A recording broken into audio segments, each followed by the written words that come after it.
கர்த்தருடைய பரிசுத்த நாமத்திற்கு மகிமை உண்டாகட்டும். இந்த நாளிலே அவரை ஆராதிக்கும்படிக்கு, துதிக்கும்படிக்கு, அவருடைய மனசை புரிந்து கொண்டவர்களாய் நல்ல இருதயத்தோடு தேவன் பக்கமாய் நம்மை கூட்டி வந்து சேர்த்திருக்கிற அவருடைய கிருபை நினைத்து நாம் சந்தோஷமாய் இளைப்பாறுதலாய் இருப்போம்.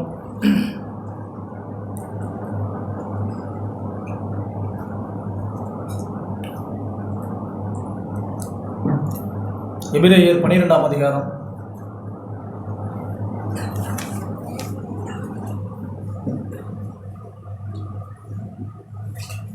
1ஆம் வசனம்.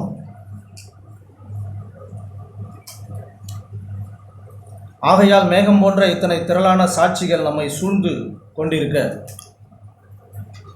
பாரமான யாவற்றையும் நம்மை சுற்றி நெருங்கி நிற்கிற பாவத்தையும் தள்ளிவிட்டு, விசுவாசத்தை துவக்கினரும் முடிக்கிறவருமாய் இருக்கிற இயேசுவை நோக்கி நமக்கு நியமித்திருக்கிற ஓட்டத்திலே பொறுமையோடு ஓடக்கடவும்.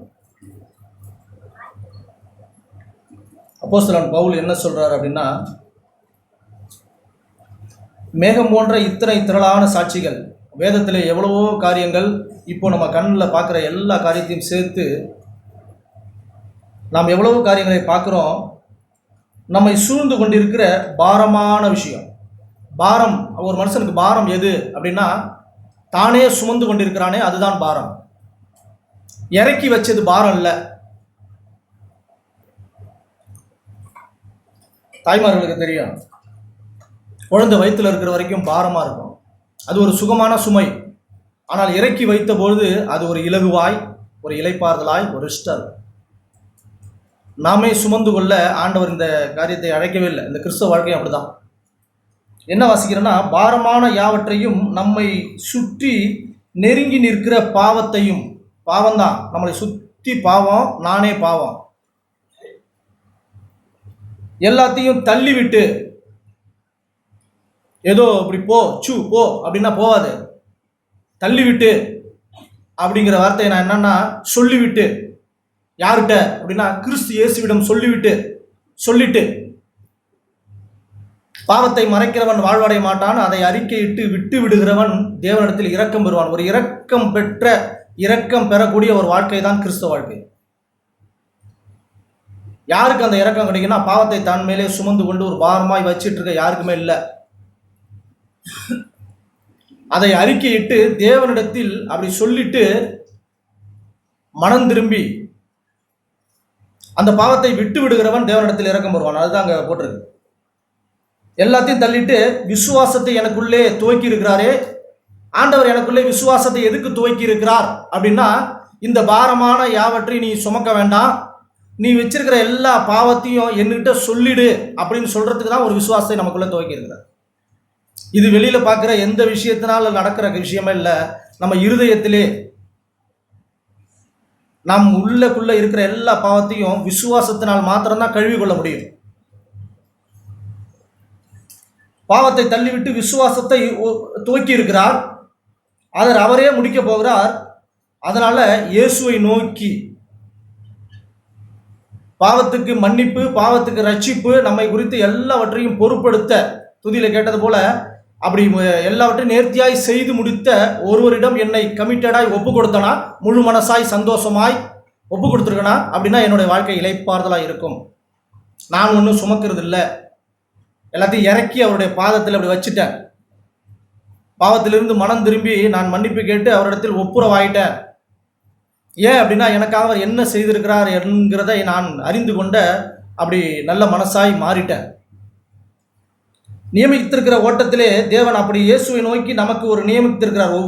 ஒவ்வொருவருக்கும் ஒரு ஓட்டம் இருக்கு, எல்லாருக்கும் ஒரே போலது இல்லை. அந்த நியமித்திருக்கிற ஓட்டத்திலே பொறுமையோடே ஓட கடவோம், வேகமாக இல்லை. நடந்து போகவும் இந்த வசனத்தை பொறுத்தளவுக்கு நடந்து அப்படி பொறுமையாக அப்படி வாங்கன்னு இல்லை. இந்த ஓட்டத்துக்கும் இந்த நடந்து போகிறதுக்கும் இடையில ஒன்று இருக்குது.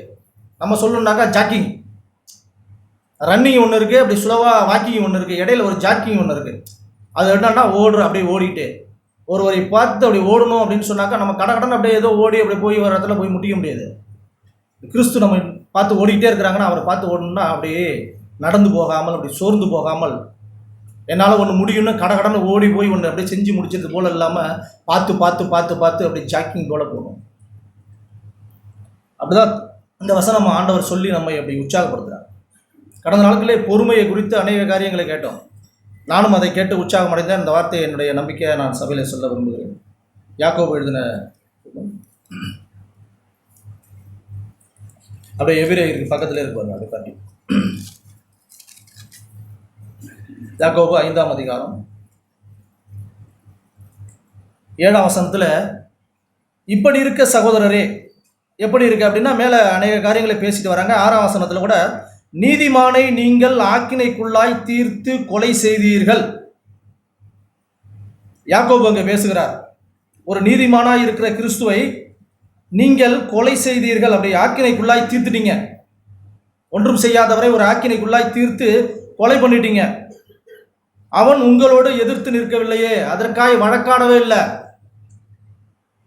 இப்படி இருக்க சகோதரரே, கர்த்தர் வரும் அளவும் நீடிய பொறுமையாயிருங்க.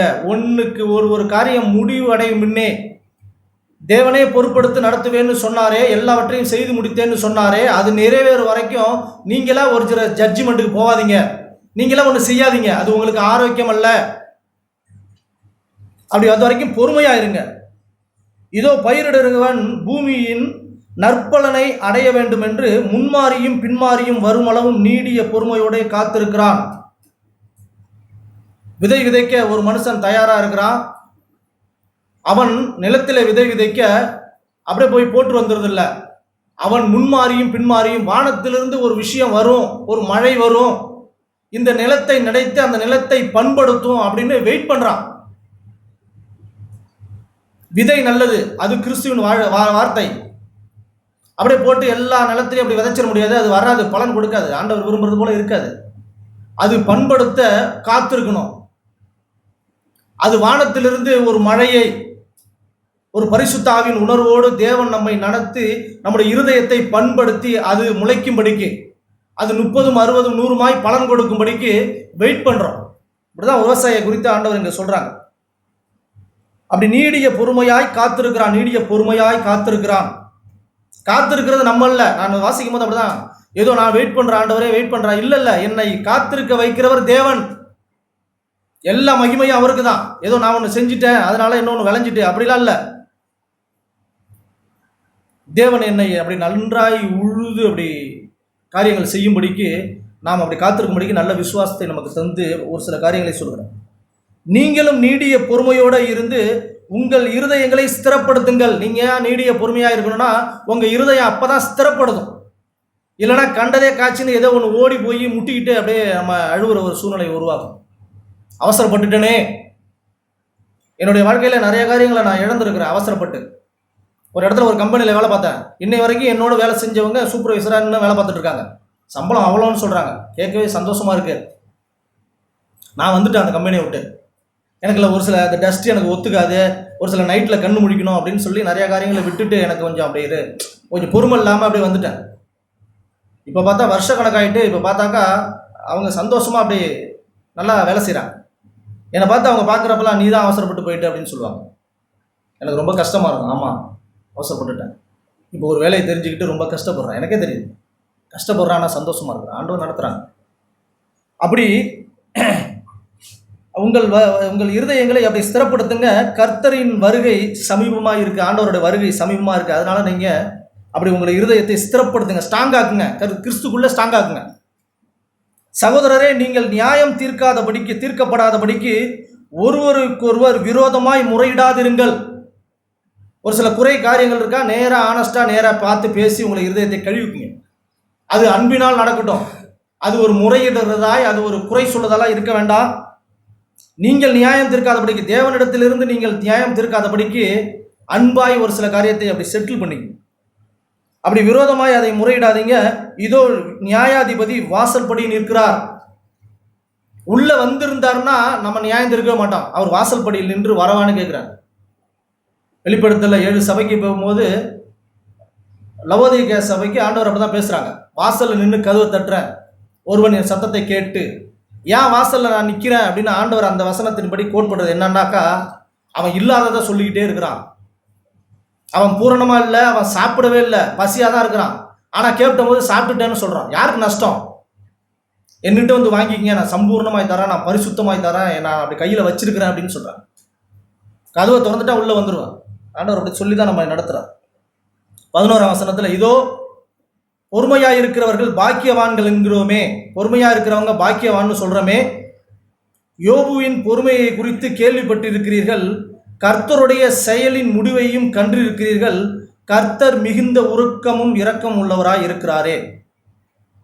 இங்கே பொறுமையை குறித்து பேசும்போது யோபை குறித்து யாக்கோபு கோட் பண்றாங்க புது உடன்படிக்கையில். என்னன்னா, பொறுமை உள்ளவர்கள் பாக்கியவான்கள் என்கிறீர்களே. ஆமா, பொறுமை பாக்கியம். யோபுவின் பொறுமை குறித்து கேள்விப்பட்டிருக்கிறீர்கள், அந்த யோபை குறித்து தான் சொல்லியிருக்கு. அடுத்தது, கர்த்தருடைய செயலின் முடிவையும் கண்டிருக்கிறீர்கள், கர்த்தர் மிகுந்த உருக்கமும் இரக்கம் உள்ளவராக இருக்கிறார். உண்மையிலே அப்படி வேதத்தில் அப்படி பெரட்டி பார்த்தோன்னா, பொறுமையை குறித்து ஒரு உதாரணம் சொல்லணும்னா யோபு மாத்திரம்தான். அந்த வசனத்தை எடுத்துக்கொள்ளலாம். யோபு 1ஆம் அதிகாரம், சங்கீதத்துக்கு முன்னாடி இருப்பது.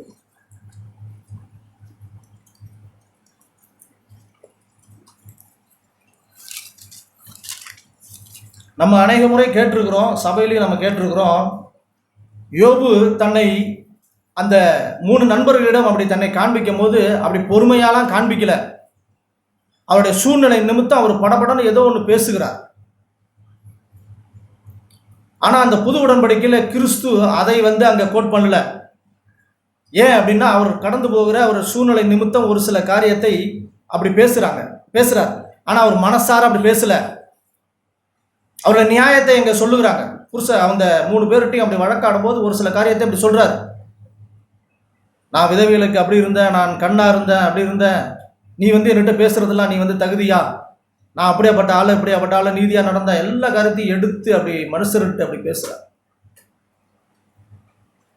அப்போ யோபுவின் பொறுமையை குறித்து என்னதான் நம்ம கேட்கிறோம் அப்படின்னா, 1ஆம் அதிகாரத்தில் 7ஆம் வசனத்தில் நம்ம தொடர்ந்து கேட்ட வார்த்தை தான் நான் அப்படி படிச்சுட்டே போறேன். கர்த்தர் சாத்தானை பார்த்து, நீ எங்கிருந்து வர்றான்னு கேட்குறாங்க. அப்போ பூமியிலையும் உலாவி சுற்றி வர்ற கர்த்தர் சாத்தானை நோக்கி, என் தாசனாகிய யோபு மேல் கவனம் வைச்சாயா? உத்தமனும் சன்மார்க்கனும் தேவனுக்கு பயந்து பொல்லாப்புக்கு விலகுகிற அவனை போல் பூமியில் ஒரு மனுஷனும் இல்லைன்னு ஒரு சாட்சி கொடுத்தார். அதற்கு சாத்தான், கர்த்தருக்கு பிரியத்திரமாக, யோபு விருதாவா தேவனுக்கு பயந்து நடக்கிறான், சும்மாவா நடக்கிறான்? நீர் அவனையும் அவன் வீட்டையும் அவனுக்கு உண்டான எல்லாவற்றையும் சுற்றி வேலி அடைக்கவில்லையா? அவன் கையின் கிரியையை ஆசீர்வதித்தீர், அவனுடைய சம்பத்து தேசத்திலே பெருகிட்டு அவன் நல்லா சௌக்கியமா இருக்கிறானே, எல்லாம் உம்மாலே உண்டானுச்சே, அதனால தானே உங்களை சேவிக்கிறான், அதனால தானே அவனை உத்தமனாக இருக்கிறான் அப்படின்னும் போது ஆண்டவர் அவனை சாத்தான் கையிலே தேவன் அவனை ஒப்பு கொடுக்குறான். அவன் கையிலே ஒப்பு கொடுத்த போது அப்படி 15ஆம் வசனத்தில் பார்க்குறான், ஒரு மனுஷன் அப்படி தப்பி அப்படி வேலையாட்கள் எல்லாம் செத்து போயிட்டாங்க அப்படின்னு சொல்கிறான். 16ல் அவன் அப்படி பேசிக்கிட்டே இருக்கும்போது இன்னொருத்தன் வானத்திலிருந்து தேவனுடைய அக்கினி விழுந்து ஆட்டையும் வேலையாட்களையும் அப்படி சுட்டெரித்தது அப்படின்னு நான் ஒருத்தவன் மாத்திரம் தான் சொல்கிறான். அவன் என்ன சொல்கிறான்னா, வானத்திலிருந்து தேவனுடைய அக்கினி சுட்டெரித்தது. அப்போ யோபு அப்படியே காரியங்கள்லாம் யோசிச்சிருப்பார்.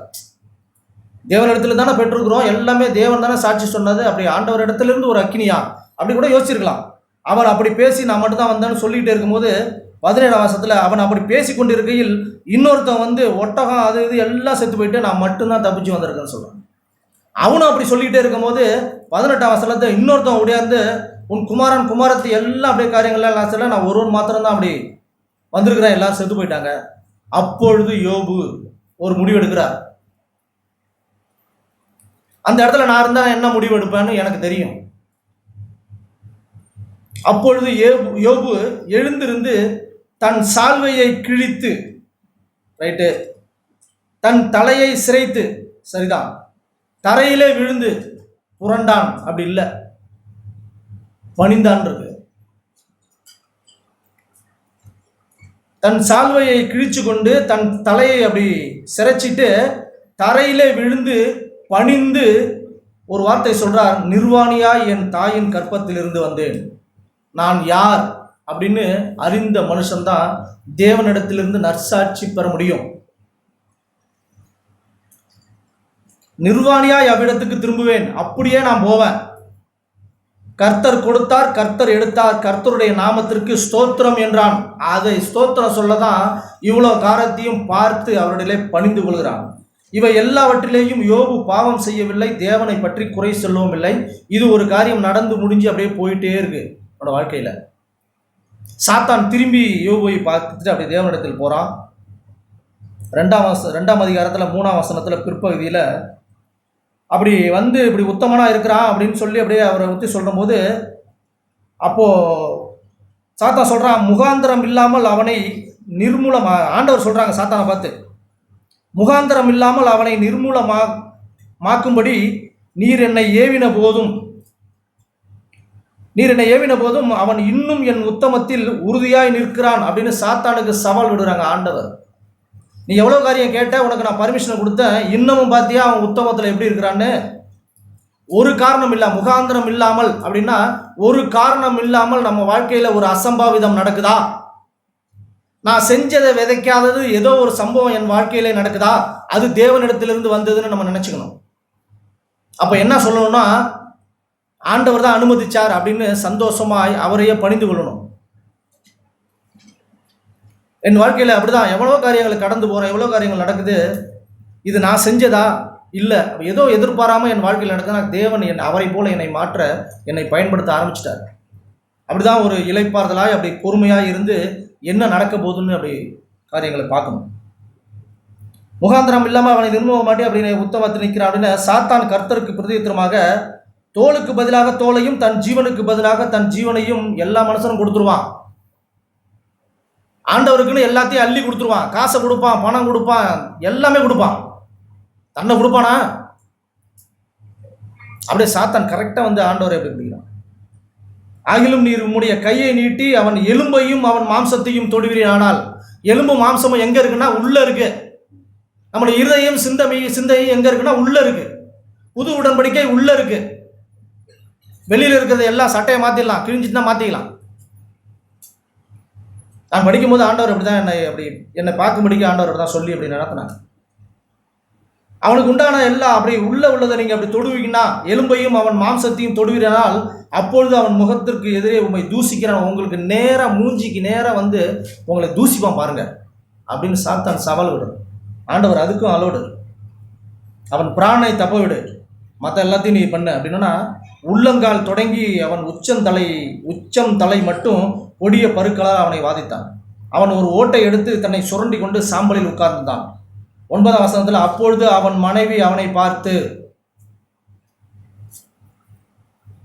நீர் இன்னும் உம்முடைய உத்தமத்தில் உறுதியாய் நிற்கிறீரோ, தேவனை தூசித்து ஜீவனை விடும் என்றான். இவ்வளோ நாள் அவங்க காரியத்தை எல்லாம் இழந்து போன பிறகும் ஒன்றுமே இல்லாமல் அவன் மனைவி ஒன்றும் சொல்லலை, அப்படி ஒன்றுமே சொல்லலை.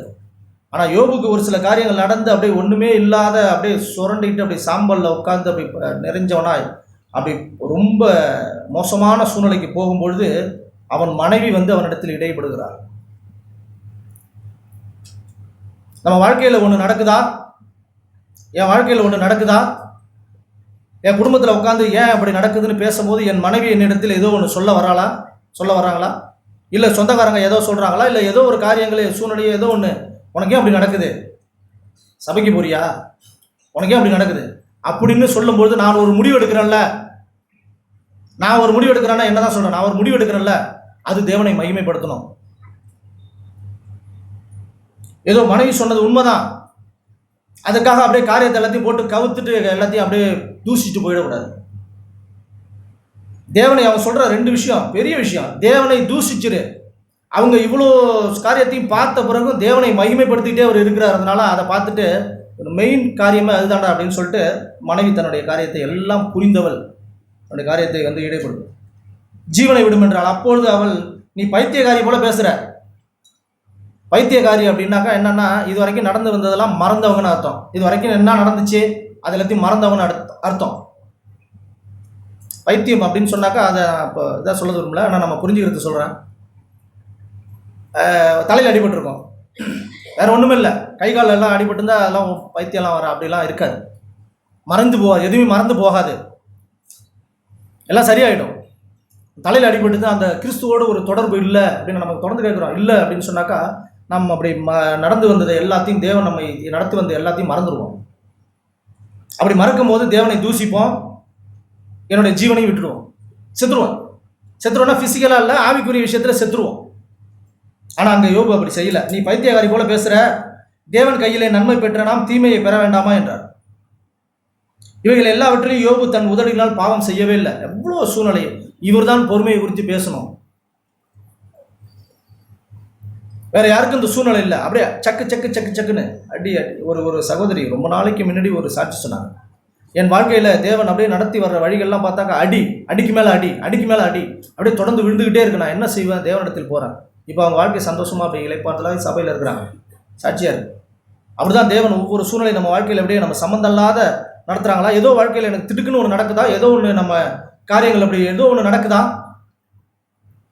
நான் எதிர்பார்க்காத ஒன்று நடக்குதா, தேவன் என்னை அவரை போல் மாற்ற விரும்புகிறார். இந்த காரியத்தில் சாத்தானுக்கு ஒரு விஷயம் தெரியாது. என்ன விஷயம் தெரியாதுன்னாக்கா, யோபு ரெட்டத்தனையாய் ஆசீர்வதிக்கப்படுகிறான்னு சாத்தானுக்கு தெரியாது.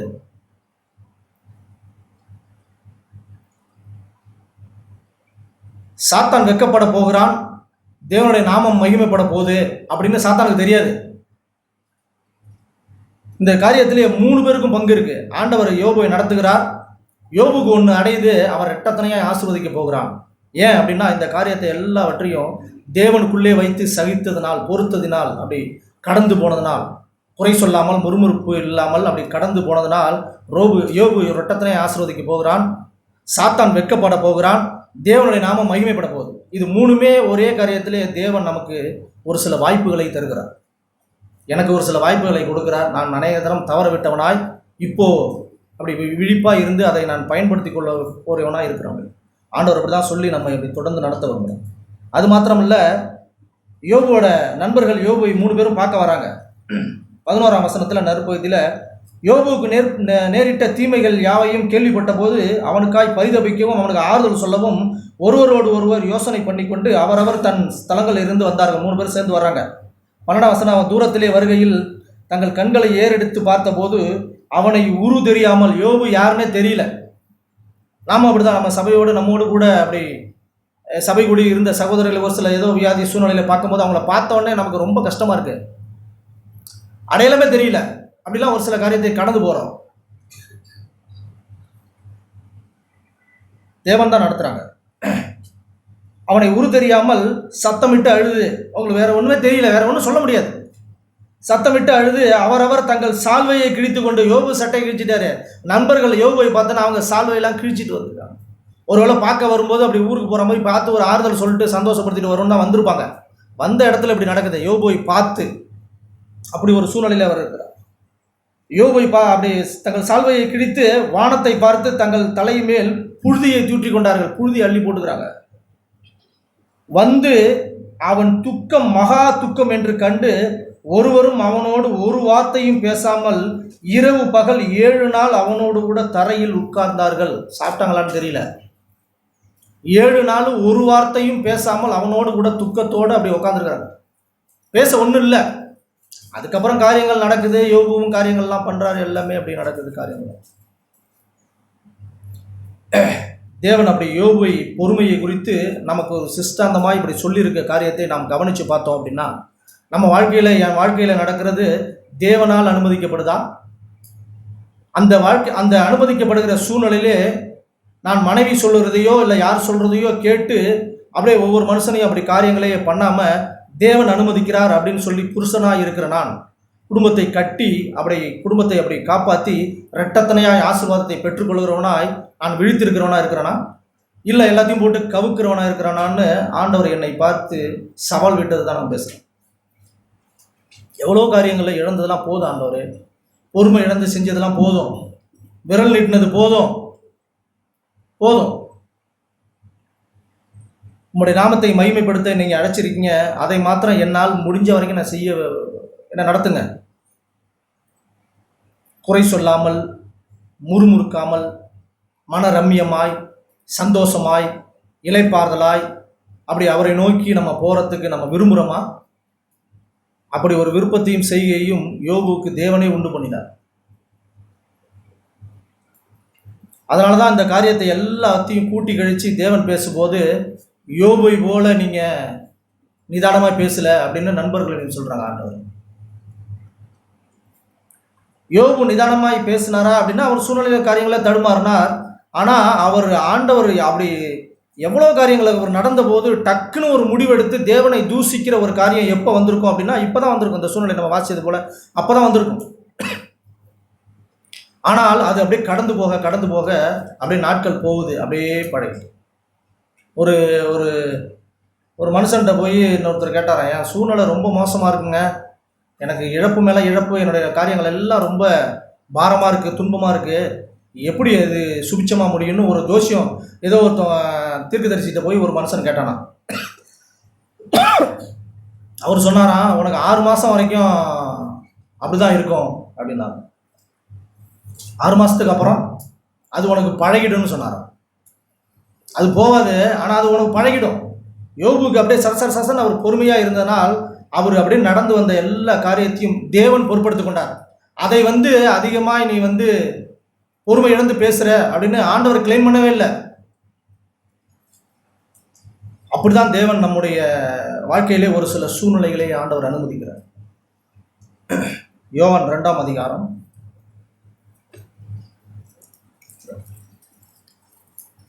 ஆண்டவர் பொறுமையை குறித்து சீசர்கள் மத்தியிலே ஒரு காரியத்தை செய்து காட்டினார்.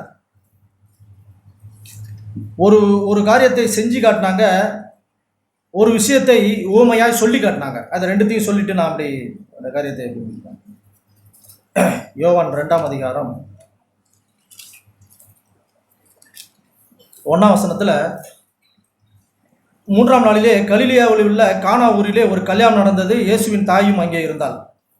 இயேசுவும் அவருடைய சீஷரும் அந்த கல்யாணத்துக்கு அழைக்கப்பட்டிருந்தார்கள். திராட்சை ரசம் குறைவுபட்ட போது இயேசுவின் தாய் அவரை நோக்கி, அவர்களுக்கு திராட்சை ரசம் இல்லை என்றாள். அதற்கு இயேசு, ஸ்திரியே, உனக்கும் எனக்கு என்ன, என் வேலை இன்னும் வரவில்லை. அவருடைய தாய் வேலைக்காரரை நோக்கி, அவர் உங்களுக்கு என்ன சொல்கிறாரோ அதன்படி செய்யுங்க அப்படின்னு சொல்லி, யூதர்கள் அப்படி அந்த முறையின்படி அவன் கச்சாடியில் 6 ஜாடியில் தண்ணி இருந்துச்சு.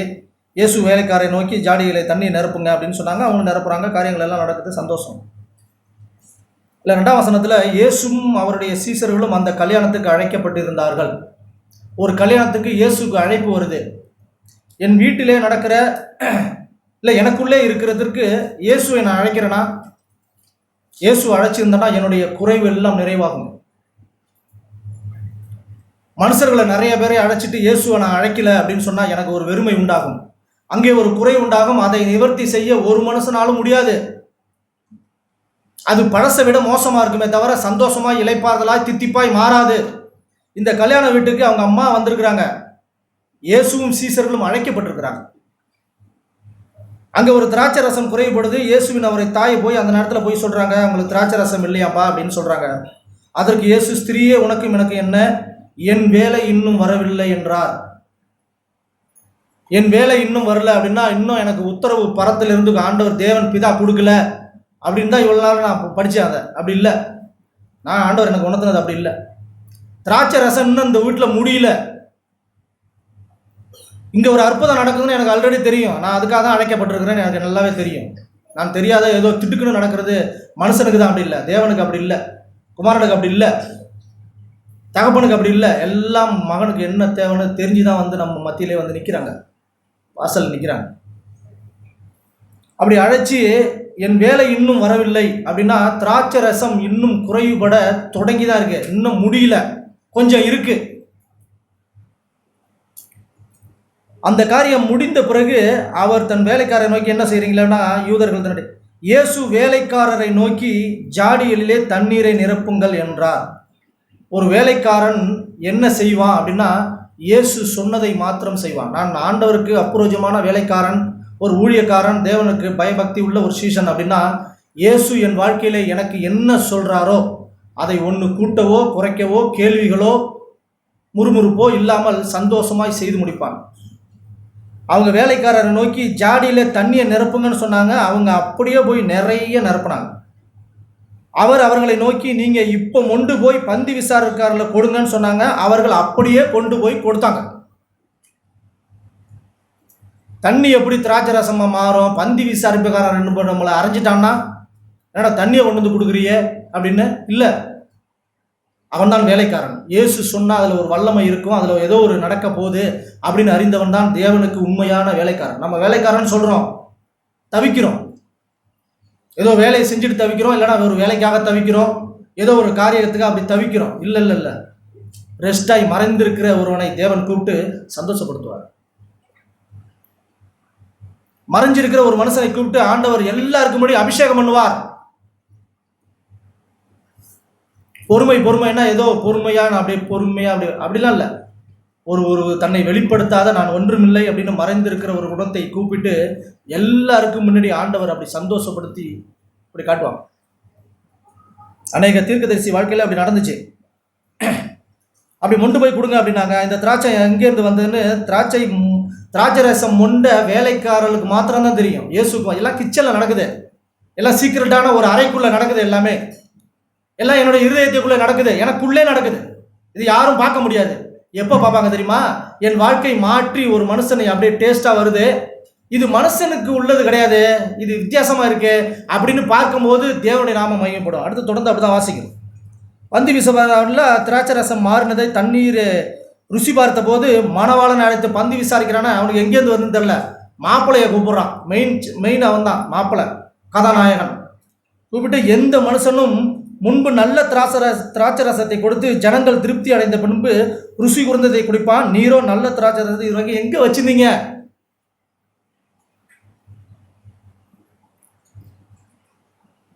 ஆண்டவர் அது வரைக்கும் அவர் வச்சிருந்தார்.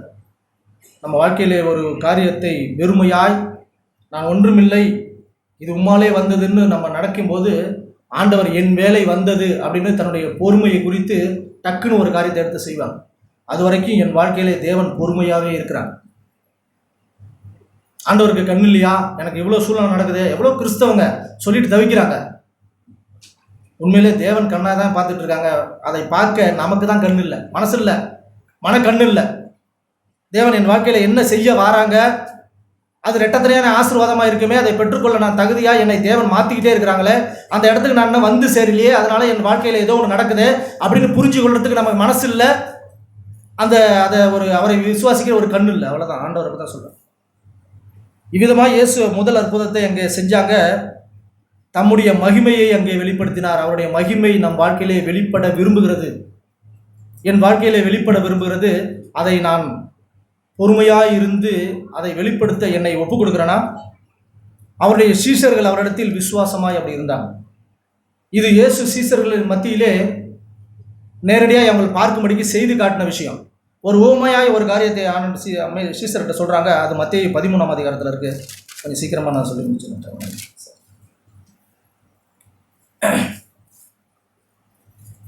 மத்தேயு 13:24 வேறொரு ஊமையை அவர்களுக்கு சொன்னார். பரலோகராஜ்யம் தன் நிலத்தில் நல்ல விதையை விதைத்த மனுஷனுக்கு ஒப்பாக இருக்குது. மனுஷன் நித்திரையை பண்ணுகையில் அவனுடைய சத்ரு வந்து கோதுமைக்குள்ளே களையை விதைச்சிட்டான். பயிரானது வளர்ந்து கதிர்விட்ட போது களைகளும் காணப்பட்டது. வீட்டு எஜமானுடைய வேலைக்காரர் வந்து, ஆண்டவரே, நீர் உங்களுடைய நிலத்தில் நல்ல விதையை விதைத்தீர் அல்லவா, பின்ன ஏன் களை உண்டானதுன்னு கேட்குறாங்க. அதற்கு அவன், சத்ரு அதை செய்தான். அப்பொழுது வேலைக்காரர், நாங்கள் போய் அவளை பிடுங்கி போட உமக்கு சித்தமானு கேட்குறாங்க. அதற்கு வேண்டாம், களையை பிடுங்கும் போது நீங்கள் நல்ல கோதுமையெல்லாம் பிடுங்கிடுவீங்க, அதனால் வேண்டாம், அறுப்பு காலம் வரைக்கும் வளர விடுங்க. அறுப்பு காலத்தில் நான் அறுக்கிறவளை நோக்கி முதலாவது களைகளை பிடுங்கி அவளை சுட்டரிக்கிறதுக்கு கட்டுகளை கட்டுங்க, கோதுமையோ என் களஞ்சியத்தில் சேர்த்து வைங்கன்னு சொல்லுவேன்னு சொல்கிறார். இது சீசர்களுக்கு ஒரு ஊமையாய் ஆண்டவர் சொன்ன ஒரு காரியம். அதெல்லாம் தெரியுது, நம்ம எல்லாம் படித்தோம். எல்லாமே விதையை வந்து களைகளுக்குள்ளே சாத்தான் கொண்டு வந்து விதைக்கிறான். யோபுக்கு ஒரு காரியத்தை விதைத்தது போல பயிரானது வளர்ந்து கதிர்விட்ட போது களைகள் காணப்பட்டது. எப்போ களை வந்து ஒரு விவசாயிக்கு நல்லா தெரியும் அப்படின்னா, பயிர் வந்துடும்.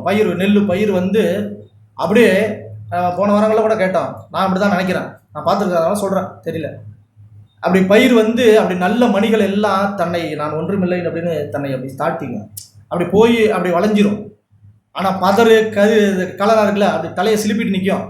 கரெக்டாக கண்டுபிடிச்சிருவாங்க, இது ஒன்றும் பிடுங்கி போட்டுடலாம் அப்படின்னு. ஆனால் நம்முடைய தெய்வம், நம்முடைய தகப்பன் நல்லவர், நல்ல எஜமானன். அவர் சொல்கிறாரு, அவர் கலையை குறித்து அப்படிலாம் இல்லை, அவர் பயிரை குறித்து ரொம்ப கரிசனையாய், கண்காணியாய், மேய்ப்பராய் தொடர்ந்து நம்மை நடத்த விரும்புகிறார். அப்பொழுது வேலைக்காரர் ஒன்று, நீங்கள் அவங்கள பிடுங்கி போட உமக்கு சித்தமா? நான் அதை போய் பிடுங்கி போட்டுருவேன் ஆண்டவரே, இப்போ என்ன சொல்கிறீங்க, நான் செய்யட்டுமா, நீங்கள் பர்மிஷன் தரீங்களா? இல்லை இல்லை, வேண்டாம் வேண்டாம், அதற்கான வேண்டாம். ஆண்டவர் இந்த நாளிலேயும் நம்மை வேண்டாம் இருக்கட்டும் அப்படின்னு வச்சிருக்கிறதுக்கு காரணம் என்னன்னா, ஒரு நெல் மணிகளாய் நல்ல அவருடைய களஞ்சியத்தில் சேர்க்கிற, என் களஞ்சியத்திலே என் தானியத்தை நான் சேர்ப்பேன்னு சொன்ன அந்த காரியத்தை நடக்கும்படிக்கு தேவன் தொடர்ந்து அவருக்குள்ளே நம்மை வைத்திருக்க விரும்புகிறார். நான் மாத்திரம் அவருடைய சித்தத்தை உணர்ந்து அப்படி இருந்துட்டோம்னா நிச்சயமாக ஆண்டவரோட நாமம் நம்ம வாழ்க்கையிலே மையப்படும். 2 பேதுரு ஒரே வார்த்தையை சொல்கிறேன். 2 பேதுரு ஞாபகம் வருது.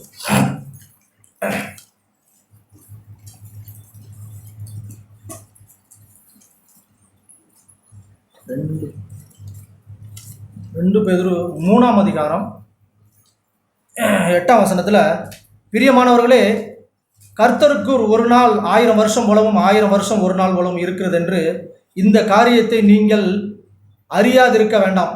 ஒரு காரியத்தை நீங்கள் புரிஞ்சுக்கிங்க, ஆண்டவருக்கு 1000 வருஷம் ஒரு நாள், ஒரு நாள் 1000 வருஷம் எப்படி வேணாலும் இருக்கலாம். இந்த காரியத்தை நீங்கள் புரிஞ்சுக்கிங்க அப்படின்னு சொல்லி பேதுரு அப்போஸ்தலனுக்கு என்ன சொல்றாருன்னா, தாமதிக்கிறார் என்று சிலர் எண்ணுகிறபடி அவர் தமது வாக்குத்தத்தத்தை குறித்து தாமதமாயிராமல் ஒருவரும் கெட்டு போகாமல் எல்லாரும் மனம் திரும்ப வேண்டும் என்று விரும்பி, நம்ம மேல ஒரு விருப்பம் வைத்த ஒரு தகப்பன் இருக்கிறார்.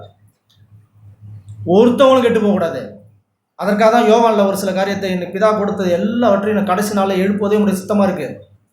அது என் கையிலேருந்து யாரும் பறிக்க முடியாது, ஒருவனும் கெட்டு போக மாட்டான்.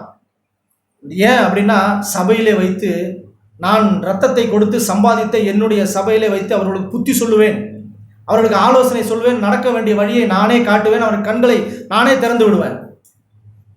யோபு பார்த்தது போல எந்த சூழ்நிலை என்னை பயமுறுத்த முடியாது. தேவன் கொடுத்தார், தேவன் எடுத்தார். நான் அப்படி நிர்வாணியாக வந்தால் நிர்வாணியாக போக போகிறேன். இதுக்கு இடையில தேவன் எனக்கு ஒரு காரியத்தை அனுமதி செய்யும்படிக்கு என்னை அனுமதித்திருக்கிறார். என்ன அப்படின்னா, அவருடைய நாமம் மையப்படும்படி. அப்படி எல்லாரும் விரும்பி, அப்படி ஒருவரும் கெட்டு போகாமல் எல்லாரும் மனம் திரும்ப வேண்டும் என்று விரும்பி நம்மேல் நீடிய பொறுமையாக இருக்கிறார். நம்மேல் பொறுமையாக இருக்கிறது ஒரு காரணத்தை நம்ம விளங்கிக்கணும், நாம் அவரை போல மாறும்படிக்கு. ஒருவனும் கெட்டு போகக்கூடாது அப்படின்னு தேவன் நம்மேல் வைத்த கிருபையினாலே. கர்த்தருடைய நாள் இரவில் திருடன் வருகிறது விதமாக இருக்கும், அப்பொழுது வானங்கள் மடமடவென அறிந்து போகும் அப்படியெல்லாம் காரியத்தில் வச்சுட்டு 11ஆம் வசனத்தில், இப்படி இவைகளெல்லாம் அழிந்து போகிறபடினால் நீங்கள் எப்படிப்பட்ட பரிசுத்த நடக்கையிலும் தேவ பக்தி உள்ளவர்களாக இருக்கணும் அப்படின்னு சொல்லி 12ல், தேவனுடைய நாள் சீக்கிரமாய் வரும்படி மிகுந்த ஆவலோடு காத்திருங்கள். ஆண்டவரே வாங்க அப்படின்னு நீங்கள் ஆவலாக காத்திருங்க. அந்த நாளிலே வானங்கள் வெந்து அழிந்து பூதங்கள் எரிந்து போகும். அவருடைய வாக்குத்தத்தத்தின்படி நீதி வாசமாக இருக்கும், புதிய வானங்களும் புதிய பூமியும் உண்டாகும் என்று காத்திருக்கிறோம். நமக்கு ஒரு காத்திருப்பு இருக்கா? நம்ம வெயிட் பண்ணுறோமா? எதுக்குன்னா, தேவன் வருவார். அவர் வரும்போது நீதி வாசமாக இருக்கும். அவர் அப்படியே, நீதினா கிறிஸ்து, அவர் வாசம் பண்ணுவார்னா அப்படி வாசனையாக எல்லாரையும் அப்படி ஏற்றுக்கொள்ளும்படிக்கு, எல்லாரும் மனம் திரும்பும்படிக்கு தேவன் அவருடைய பிள்ளைகளுக்கு நீடிய பொறுமையாக இருக்கிறார். ஏதோ நான் பொறுமையாக இருந்தேன் இல்லை இல்லை இல்லை, தேவன் நம்ம மேல் நீடிய பொறுமையாக இருக்கிறதுனால நான் ஏதோ பொறுமையாக இருக்கிறது போல எனக்கு தெரியுது. எல்லாமே தேவன் தான், அவருடைய காரியங்கள் தான். அப்படி ஆகையால் பிரியமானவர்களே, இவைகள் வர காத்திருக்கிற நீங்கள் கரையற்றவர்களும் பிழை இல்லாதவர்களுமாய் சமாதானத்தோடே அவர் நீதியின்படி அவர் சந்நிதியில் காணப்படும்படிக்கு ஜாக்கிரதையாயிருங்கள். என்ன சொல்றாங்க அப்படின்னா, ஒரு கரை இல்லாம ஒரு பிழை இல்லாம சமாதானத்தோட இருங்க, ஜாக்கிரதையாய் அவருடைய கைக்குள்ளே இருங்க. ஆண்டவர் வாசத்தை சபையை கரைதிரை ஒன்றும் இல்லாதபடிக்கு பழுதற்றதாய் தமக்கு முன்பு நிறுத்தி கொள்ளும்படிக்கு தம்மை தாமே ஒப்பு கொடுத்தார் நம்ம வாசிக்கிறோம். அந்த கரையும் பிழையும் இல்லாதவர்களாய் சமாதானத்தோட, எவ்வளோ காரியங்கள் நடக்க எனக்கு வாழ்க்கையில சமாதானமே இல்லை ஆண்டவரே, எல்லாத்தையும் தேவனிடத்தில் வச்சுட்டோம் அப்படின்னா ஒரு இளைப்பாதலும் ஒரு சமாதானமாக வரும். அப்படிதான் ஆண்டவர் நடத்தி, அப்படி ஜாக்கிரதையாக நீங்கள் இருக்கும்படிக்கு உங்கள் வாழ்க்கையை அப்படி நடத்துங்க. மேலும் நம்முடைய கர்த்தரின் நீடிய பொறுமையை ரட்சிப்பு என்று எண்ணுங்க. ஒரு ரட்சிப்பு கர்த்தரிடத்தில் வருது, அது தேவன் என் மேல் நீடிய பொறுமையாக இருக்கிறார். எதற்கு அப்படின்னா, நான் மனம் திரும்பும்படிக்கு, நான் குணப்படும்படிக்கு, தேவன் போல் மாறும்படிக்கு என்னுடைய காரியத்தை ஆண்டவரை பொறுப்படுத்த நடத்துகிறார்னு அவர் அனுமதிக்கிற எல்லா சூழ்நிலையும் மன ரம்யமாய் சந்தோஷமாய் குறையில்லாமல் முறுமுறுப்பு இல்லாமல் தேவனுக்கே மகிமை உண்டாகட்டும். யார் என்ன சொன்னாலும், மனைவியோ பிள்ளைகளோ, என்ன அப்படி நடக்குது அப்படியே கம்முன்னு இருக்கிறீங்களே, இல்லை இன்னும் நடந்தாலும் தேவனுடைய நாமத்தை மகிமைப்படுத்துவேன்னு சொல்லி நம்முடைய இருதயத்தை தேவனுக்கு நேராக இப்படி ஊட்டி விடுவோம். தேவன் நம்மை மகிமைப்படுறாங்க.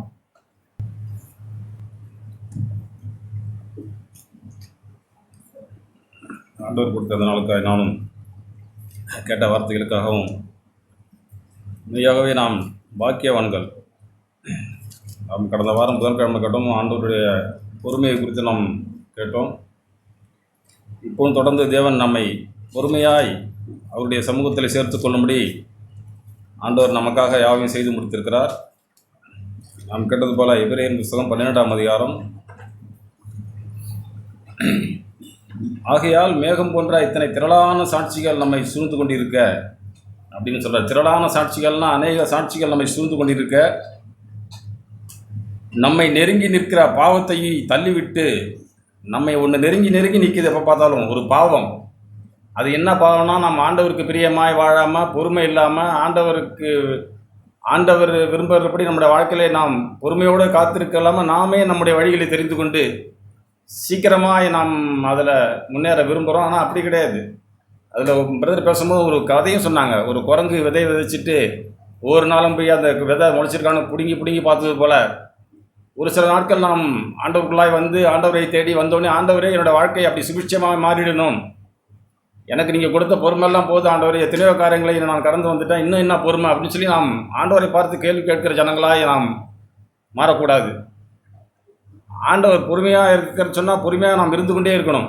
ஆபிரகாமை தேவன் ஆசீர்வதிச்சார், அவனுக்கு குழந்தை தருவன்னு சொன்னால். ஆனால் இடையில அவங்க மனைவி அவசரப்பட்டு ஆகாரை மனைவியாக்கி கொடுத்து ஒரு குழந்தையும் பிறந்து காரியங்கள் நடக்குது. ஆனால் ஆண்டவர் சொன்ன திட்டத்தின்படி அது நடக்கும்னு சொல்லி அங்கே சாரால் விசுவாசிக்கல. 21ஆம் அதிகாரம், ஆதியாகமம் 21ஆம் அதிகாரம். ஆனால் சொன்ன பிறகு அங்கே சாரால் அந்த பிள்ளையை விரட்டி விட சொல்கிறாரு, காரியங்கள் நடக்குது. 21ஆம் அதிகாரம், கர்த்தர் தாம் சொல்லியிருந்தபடி சாரால் பேரில் கடாட்சமானார், கர்த்தர் தாம் உரைத்தபடியே சாராளுக்கு செய்தார். ஆபிரகாம் முதிர் வயதாயிருக்கையில் சாரால் கர்ப்பவதியாகி தேவன் குறித்திருந்த காலத்திலே, அந்த 2ஆம் வசனத்தில் பாருங்கள், தேவன் குறித்திருந்த காலத்திலே அவனுக்கு குமாரனை பெற்றான். அப்போ ஆபிரகாம் அவசரப்படலை, ஆனால் மனைவி சாரால் அவசரப்படுத்தி ஆபிரகாமுக்கு திருமணம் செய்து வைத்து காரியங்கள் தவறு நடக்குது. ஆனால் ஆண்டவருடைய நாமத்தின் விசுவாசமாக இருக்கிற நமக்கு ஆண்டவர் சொன்ன வாழ்க்கை நிச்சயமாகவே நடக்குங்க. நாம் மாத்திரம் பொறுமையாக இருந்தால், ஆண்டவரே எல்லா சூழ்நிலையிலும் நான் பொறுமையாக இருக்கேன்னு உதவி செய்ய அப்படின்னு சொல்லி நம் இருதயத்தில் பொறுமைக்கு நேராக நாம் திருப்பணும். சங்கீதக்காரன் தாவீது சொல்வார் பாருங்க, 119ஆம் சங்கீதம் 119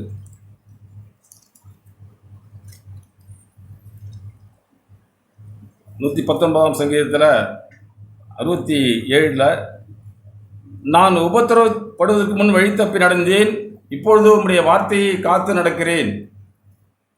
இப்படி நமக்கு வருகிற உபத்திரத்தின் மத்தியிலே நாம் ஆண்டவர் பொறுமையாக இருந்தார் தாவீது.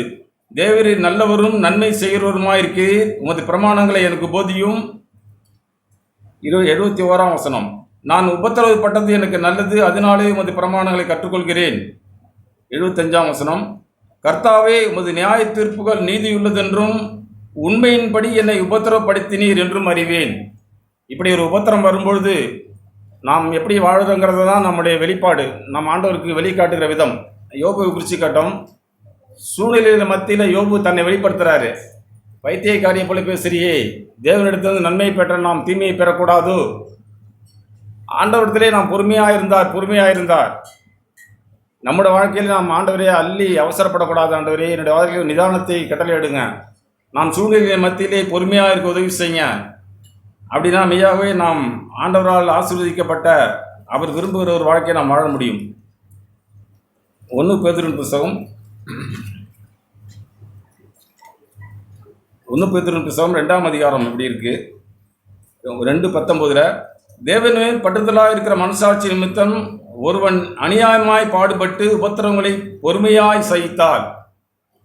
அப்போ மெய்யாகவே நம்முடைய காரியங்கள் நிமித்தம் நாம் தேவன் மேல் பற்றுதலாக இருக்கிற என்னுடைய மனசாட்சி நிமித்தம் எனக்கு வருகிற காரியங்கள் உண்மையாகவே அது அநியாயமாக இருந்தாலும் நான் அது பொறுமையாய் நான் பாடுபட்டு அநியாயமாக நான் பாடுபட்டு உபத்திரங்களை பொறுமையாய் சகித்தால், ஆண்டவரே என்னோடய வாழ்க்கையில் நீங்கள் சொல்லாத ஒன்றும் நடக்காது. ஆண்டவரே என்னுடைய தலையில் உள்ள முடியெல்லாம் எண்ணி கணக்கில் வச்சிருக்கிறீங்களே, நான் ஸ்திரத்தனமாக இருக்க உதவி செய்யுங்க, என் இருதயத்தில் விசுவாசத்தின் ஆவியை தாரும் அப்படின்னு சொல்லி நாம் பொறுமையாக இருந்தால் அதுவே ஆண்டவருக்கு முன்பாய் பிரியமாக இருக்கும். நீங்கள் குற்றம் செய்து அடிக்கப்படும் போது பொறுமையோடு சகித்தால் அதனாலே என்ன கீர்த்தி உண்டு, நீங்கள் நன்மை செய்து பாடுபடும்போது பொறுமையோடே சகித்தால் அதுவே தேவனுக்கு முன்பாக பிரீதியாக இருக்கும். இதற்காகவே நீங்கள் அழைக்கப்பட்டும் இருக்கிறீர்கள். ஏனெனில் கிறிஸ்துவும் உங்களுக்காக பாடுபட்டு நீங்கள் தம்முடைய அடிச்சுவடுகளை தொடர்ந்து வரும்படி உங்களுக்காக மாதிரியை பின்வைத்து போனார். ஆண்டவர் பொறுமையாக இருந்தாருங்க. பொறுமையாகவே இருந்தார் கடைசி வரைக்கும். அவரை சிலுவையில் அறையும்போது, ஆண்டவரே, தேவனே, தேவனே, என்னை ஏன் கைவிட்டீர் கதறாரு. பிதா பதிலே சொல்லலீங்க. மத்தேயு 27ஆம் அதிகாரத்தில் இருக்கு. ஆண்டவரே, ஆண்டவரே, என்னை ஏன் கைவிட்டீங்கன்னு சொல்லி கதறுகிறார். மேலிருந்து அவருக்கு எந்த பதிலும் வரல. பிதா அனுமதித்த அந்த சிலுவையை, அந்த பாடுகளை, அவருடைய அந்த ஐக்கிய தொடர்பையும் இயேசு ஏற்றுக்கொண்டார். இப்படி நம்முடைய வாழ்க்கையிலே இயேசுவை போல எல்லா சூழ்நிலையும் பொறுமையாக இருந்து, ஆண்டவரே, எனக்கு நான் ஜெபம் பண்ணோடனே எனக்கு ஒன்று நடக்கணும், என் காரியங்கள் வாய்ச்சிடணும் ஆண்டவரே அப்படின்னு சொல்லி நாம் அவசரப்படவே கூடாது. ஆண்டவரே, நான் பொறுமையாக இருக்க உதவி செய்யுங்க. என்னோடய வாழ்க்கையிலே ஆண்டவரே, நான் நம்மிடத்தில் கற்றுக்கொள்ள வேண்டுமே. பட்ட பாடுகளினாலே கீழ்ப்படிதலை கற்றுக்கொண்ட உண்மை போலவே நானும் எனக்கு வருகிற எல்லா சூழ்நிலையிலும் என்னை தாழ்த்தி தாழ்த்தி தாழ்த்தி வாழ எனக்கு உதவி செய்யணும்னு சொன்னால் மெய்யாவே நம்முடைய இருதயம் சிறப்படுங்க, தைரியப்படும். நான் மாத்திரம் சூழ்நிலை மத்தியில் பயப்படவே கூடாது. ஒரு சம்பவத்தை நாங்கள் வெள்ளிக்கிழமை தியானிச்சாங்க பிரதர். நாங்கள் தியானித்தோம் அப்போஸ்தலர் நடபடிகள் 27ஆம் அதிகாரத்தில். அங்கே சூழ்நிலைகள் மத்தியில் நெருக்கமான ஒரு சூழ்நிலை. 27ஆம் அதிகாரம், அப்போஸ்தலர் 27ஆம் அதிகாரம். அங்கே அவங்க அநேக நாள் சாப்பிடாம கப்பல் பிரயாணம் பண்ணி வர்றாங்க.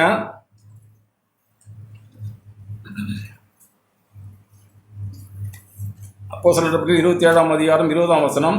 அநேக நாளாய் சூரியனாவது நட்சத்திரங்களையாவது காணப்படாமல் மிகுந்த பெரும் காற்று மழையும் அடித்து கொண்டிருந்தபடியினால் இனி தப்பி பிழைப்போம் என்ற நம்பிக்கை முழுமையாய் அற்று போயிற்று. அந்த படகுல வந்த 200க்கு அதிகமான பேர்கள் முன்னாடியில் இருக்காங்க. அவ்வளோ பேர் கூட பவுல் கூட வர்றாரு. ஆனால் பவுல் ஒரு தைரியத்தை சொல்கிறார் அங்கே சூழ்நிலை மத்தியில். பயப்படாமல் இருங்க. 22ஆம் வசனம். திடமனதாக இருங்கள் என்று அப்பொழுது உங்களுக்கு தைரியம் சொல்லுகிறேன். பயப்படாதீங்க. ஏன் நான் பயப்படாதீங்கன்னு உன்னை சொல்கிறேன்னா, என்னை ஆட்கொண்டவரும் நான் சேவிக்கிறவருமான தேவனுடைய தூதனானவன் வந்து ராத்திரியிலே இடத்தில் வந்து, பவுலே பயப்படாதே, நீ ராயனுக்கு முன்பாக நிற்க வேண்டும், என்னை குறித்து சாட்சி சொல்ல வேண்டும் சொல்லி ஆண்டவர் எனக்கு தயவு செய்திருக்கிறார். என் நிமித்தம் நீங்கள் பயப்படாமல் இருங்க. மனுஷரே, 25ஆம் வசனம். ஆனபடினாலே மனுஷரே திடமனதாக இருங்கள், எனக்கு சொல்லப்பட்ட பிரகாரமாகவே நடக்கும் என்று தேவனிடத்தில் நம்பிக்கை உள்ளவனாக இருக்கிறேன். எப்படி அநேக சூழ்நிலையை கடந்து வந்த பவுல் அங்கே சாக போகிற நம்பிக்கையை அற்று போன சூழ்நிலை மத்தியில் தைரியமாக பேசுகிறார். 27ஆம் வசனம். 14 நாள் அவங்க கிட்டத்தட்ட சாப்பிடவே இல்லை. இப்படி தொடர்ந்து வரும்போது சொல்லிக்கிட்டே வராரு. 33ஆம் வசனம். பொழுது விடுகையிலே எல்லாரும் போஜனம் பண்ணும்படி பவுல் அவர்களுக்கு தைரியம் சொல்லி, நீங்கள் இன்று 14 நாளாய் ஒன்றும் சாப்பிடாமல் பட்டினியாக இருக்கிறீங்களே, பயப்படாதிருங்க, பொறுமையாக நீங்கள் இருக்கிறீங்களே, தைரியமாக இருங்க சொல்லிட்டு வேண்டிக் கொள்கிறேன். நீங்கள் தப்பி பிழைப்பதற்கு அது உங்களுக்கு உதவியாக இருக்கும், உங்கள் தலையிலிருந்து ஒரு மயிரும் விழாது என்றான். இப்படி ஆண்டவருடைய ஆவியை பெற்ற ஒரு மனுஷன் கடைசி வரைக்கும் சூழ்நிலைகள் மத்தியில் பயப்படாமல் தைரியமாக இருங்க, நான் ஆராதிக்கிற என் ஆண்டவர் எனக்கு உதவி செய்து என் மூலமாக உங்களை தப்பு வைக்க பண்ணுவார். இப்படி நம்மளோட வாழ்க்கையில் ஆண்டவருக்கு நாம் முதலிடம் கொடுத்து பொறுமையாக இருந்தால் நம்மளோட வாழ்க்கையை நம் மூலமாக நம்ம குடும்பம் ரட்சிக்கப்படுங்க. நாம் சூழ்நிலைகள் மத்தியில் அலசலிப்படவே கூடாது. ஆண்டவரே, எல்லாவற்றுக்கும் ஸ்தோத்திரம் ஆண்டவரே, நான் பொறுமையாக இருக்க உதவி செய்யுங்க, தாழ்மையாக இருக்க உதவி செய்யுங்க. என்னிடத்திலே ஆண்டவரே கபடு காணப்படக்கூடாது ஆண்டவரே. பிரதர் படித்தாங்கள 2 பேதுரு புத்தகம்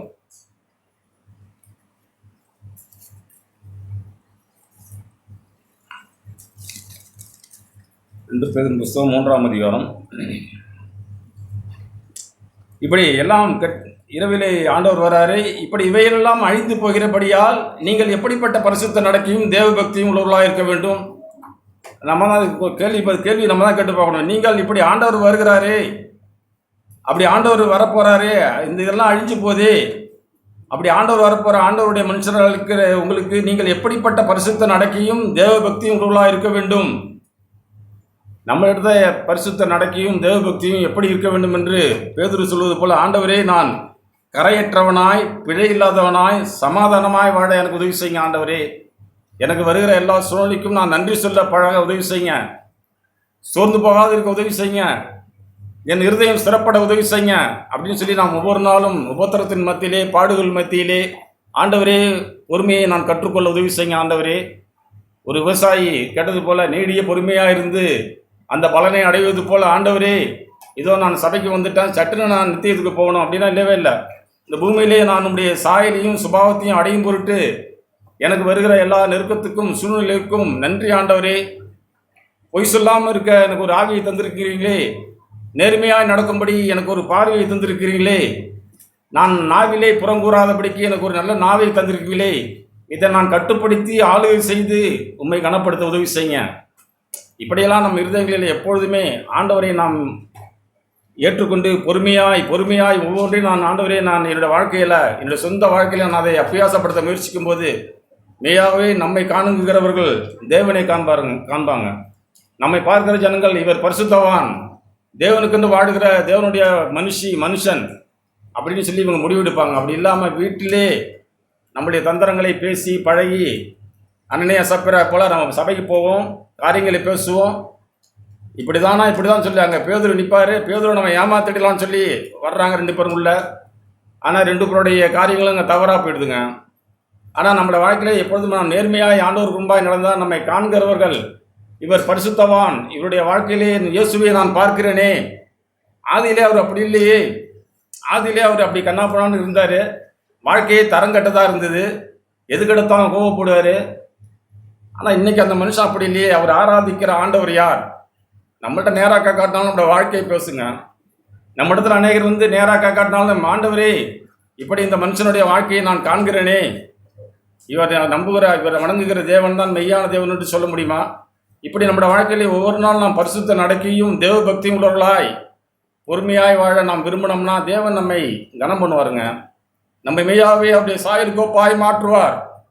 நான் ஜெபம் பண்ணி ஆண்டவரே எனக்கு அது வேணும்னு சொன்னால் ஆண்டவர் கொடுக்காட்டினாலும் பரவாயில்ல, ஆண்டவரே நான் இந்த வாழ்க்கையை வாழ நான் விரும்புகிற ஆண்டவரே, நீர் என்னை எல்லா சூழ்நிலையும் கைவிட்டாலும் தேவனே நீர் என்னை காத்துக்கொள்ள வல்லவராக இருக்கிறீர். பிதாவின் நோக்கத்தை பிதா அந்த இயேசுடைய ஜெபத்தை கேட்காம பிதா அமைதியாக இருந்ததுக்கு நோக்கமே இயேசுவை பிதா மையப்படுத்த விரும்பி அப்படி பாவம் மரியாதை அவரை எனக்காகவும் உங்களுக்காகவும் பாவமாக்கினாருங்க. இப்படி வாழ்கிற நம்ம இடத்துல எப்பொழுதும் ஜனங்கள் எதிர்பார்க்கிறதும் நம்முடைய மனைவி பிள்ளைகள் நம்ம இடத்துல எதிர்பார்க்கிறதும் ஒரு பரிசுத்தவான். எங்கள் அப்பா ஒரு பரிசுத்தமான மனுஷன், என்னுடைய தாய் ஒரு பரிசுத்தவாட்டி அப்படின்னு சொல்லி மகனும் மகளும் சொன்னால் போதுங்க. என்னுடைய மகனும் என்னுடைய மகளும் எங்கள் அப்பா ஒரு நேர்மையான மனுஷன், எங்கள் அம்மா ஒரு உத்தமமான சகோதரி, இரவும் பகலும் தேவன் மேல் பற்றுதலாக இருக்கிறாங்க, குறை சொல்லல, முறுமுறுக்கல, தங்களை வாழ்க்கையில் இல்லாத ஒன்று கதையாக திரிக்கல. பேதுரு தாங்க சொல்கிறாங்க. பேதுரு என்ன சொல்கிறார் பாருங்க. அதுக்கு முன்னாடி பேதுருவின் புஸ்தகம் 1 அதிகாரம் 1 பேதுரு புஸ்தகம் 2 அதிகாரம். இப்படி இருக்க கர்த்தர் தயவுள்ளவர் என்பதை நீங்கள் ருசி பார்த்தது உண்டானால் சகல துர்குணத்தையும் சகலவித கபடத்தையும் துர்குணமும் கபடமும் இடத்தில் உண்டாகக்கூடாது ஆண்டவரே. வஞ்சகம், பொறாமை, புறங்கூறுதல் இதெல்லாம் என்னை விட்டு ஒழிஞ்சு போயிடணும் ஆண்டவரே. நான் பொறுமையாக இருக்க உதவி செய்யுங்க. சட்டுப்புட்டுன்னு ஏதாவது வந்து அந்த அனனியா சப்பரா போல நான் கபடு பண்ணி சபைக்குள்ளே வர அவங்க முயற்சி பண்ணுறாங்க. ஆனால் பேதுருவாங்க அவங்கள ஆவியிலே அவங்க சரீரப்பராமல் அவங்க செத்துடுறாங்க. ஆண்டவரை இன்னைக்கு அப்படி நடக்காட்டினாலும் நம்ம ஆவியே நாம் சத்துடுறோங்க. நம்ம ஆண்டவரை அறிகிற அறிவுக்கு ஒரு விரோதமாக சாத்தான் நம்மளை திருப்பிடுறான். என்ன பிரதர், என்ன இவருக்கு என்ன தெரிய போகுது, இதை இப்படி பரட்டி போட்டால் சரி, அதை அப்படி பரட்டி போட்டால் சரி. இல்லவே இல்லை. உங்களுடைய பேச்சு அநேகருக்கு தெரிய வருது, நீங்கள் செய்கிற கபடு வஞ்சகம் எல்லாமே சபைக்கு தெரிய வருதுங்க. தேவன் பொறுமையாக இருந்தது போல நீனும் பொறுமையாயிரு, காரியங்களை மனம் திரும்பான்னு சொல்லி தயவாக இருக்கிறார் ஆண்டவர். எப்படி யூதாஸ் காரியத்தை பார்த்து ஆண்டவருக்கு எல்லாமே தெரியும். 10 சீசனுக்கு தான் தெரியாமல் 11 பேருக்கு தெரியாமல் இருந்தது. ஆண்டவர் யூதாஸை அவமானப்படுத்த விரும்பாமல் ஜென்டலாக நடந்துக்கிட்டாருங்க. ஆனால் யூதாஸ் காரியத்துக்கு அந்த மன விருப்பமே இல்லாமல் போயிட்டு கடைசி வரைக்கும் ஆண்டவர் பொறுமையாக இருந்து கெட்டு போகக்கூடாது, கேட்டின் மகனாக இவன் சாத்தான் பறித்து கொள்ளக்கூடாதுன்னு சொல்லி அவன் மேலே ஆண்டவர் வாஞ்சியாக இருந்தார். ஆனால் அவருக்கு விளங்கலை. யூதாஸ் காரியத்து தன்னுடைய நோக்கம், தன்னுடைய வழிகள், நான் இவ்வளோ காலம் இயேசுவோடு கூட இருந்தேன், இயேசு தப்பிச்சு பாரு எனக்கும் பணம் கிடச்சிருன்னு சொல்லி அவருடைய புத்தி அவரை கெடுத்து போட்டுது. ஆனால் நம்முடைய வாழ்க்கையில் அப்படி இல்லாமல் ஆண்டவரே நான் பரிசுத்தவானாய் வாழ உதவி செய்யுங்க, உண்மை ஆண்டவரே என்னோட வாழ்க்கையிலே நான் வெளிக்காட்ட உதவி செய்யுங்க, எப்பொழுதும் நான் ஆண்டவரை பரிசுத்தத்தை நோக்கி பார்க்க உதவி செய்யுங்க அப்படின்னு சொல்லி இருதயம் எப்பொழுதும் ஆண்டவரை நோக்கி பார்த்தோம்னா நம்மை காண்கிறவர்கள் மெய்யாகவே இவர் பரிசுத்தவான் என்று நிரூபிக்க முடியுங்க. நான் ஒரு சம்பவத்தை ராத்திரி படித்து உற்சாகம் முடிஞ்சேன். 2 ராஜாக்களின் புஸ்தகம்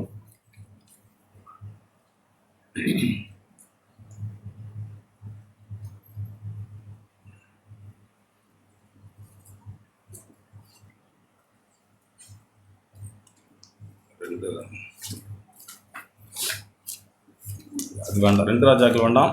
எசேக்கியேல் புஸ்தகம் 36ஆம் அதிகாரம், அது எடுத்தோம்னா எசேக்கியேல் 36ஆம் அதிகாரம், எசேக்கியேல் புஸ்தகம் 36ஆம் அதிகாரம் 1008ஆம் பக்கம். அங்கே ஒரு சம்பவத்தை ஆண்டவர் நம்மள்கிட்ட சொல்கிறார் இருப்பாங்க. 1008ஆம் பக்கம் 36ஆம் அதிகாரம் 23ஆம் வசனம். புற ஜாதிகளின் நடுவே நீங்கள் பரிசுத்த குலைச்சலமாக்கினதும் அவர்களுக்குள் உங்களால் பரிசுத்த குலைச்சலாக்கப்பட்டதுமான என் மகத்துவமான நாமத்தை நான் பரிசுத்தம் பண்ணுவேன். நம்மால் புற ஜாதிகளுக்குள்ளே பரிசுத்த குலைச்சலாக்கின அவருடைய நாமத்தை ஆண்டவரே பரிசுத்தம் பண்ணுவேன். அப்பொழுது புறஜாதிகள் தங்கள் கண்களுக்கு முன்பாக நான் உங்களுக்குள் பரிசுத்தம் பண்ணப்படுகையில் நான் கர்த்தர் என்பதை அறிந்து கொள்வார்கள். அந்த வசனத்தை திரும்ப படிச்சு பாருங்க. அப்பொழுது புறஜாதிகள் தங்கள் கண்களுக்கு முன்பாக நான் உங்களுக்குள் பரிசுத்தம் பண்ணப்படுகையில், ஆண்டவர் எனக்குள்ளாய் பரிசுத்தம் பண்ணப்படுகையில், நான் பரிசுத்தவனாய்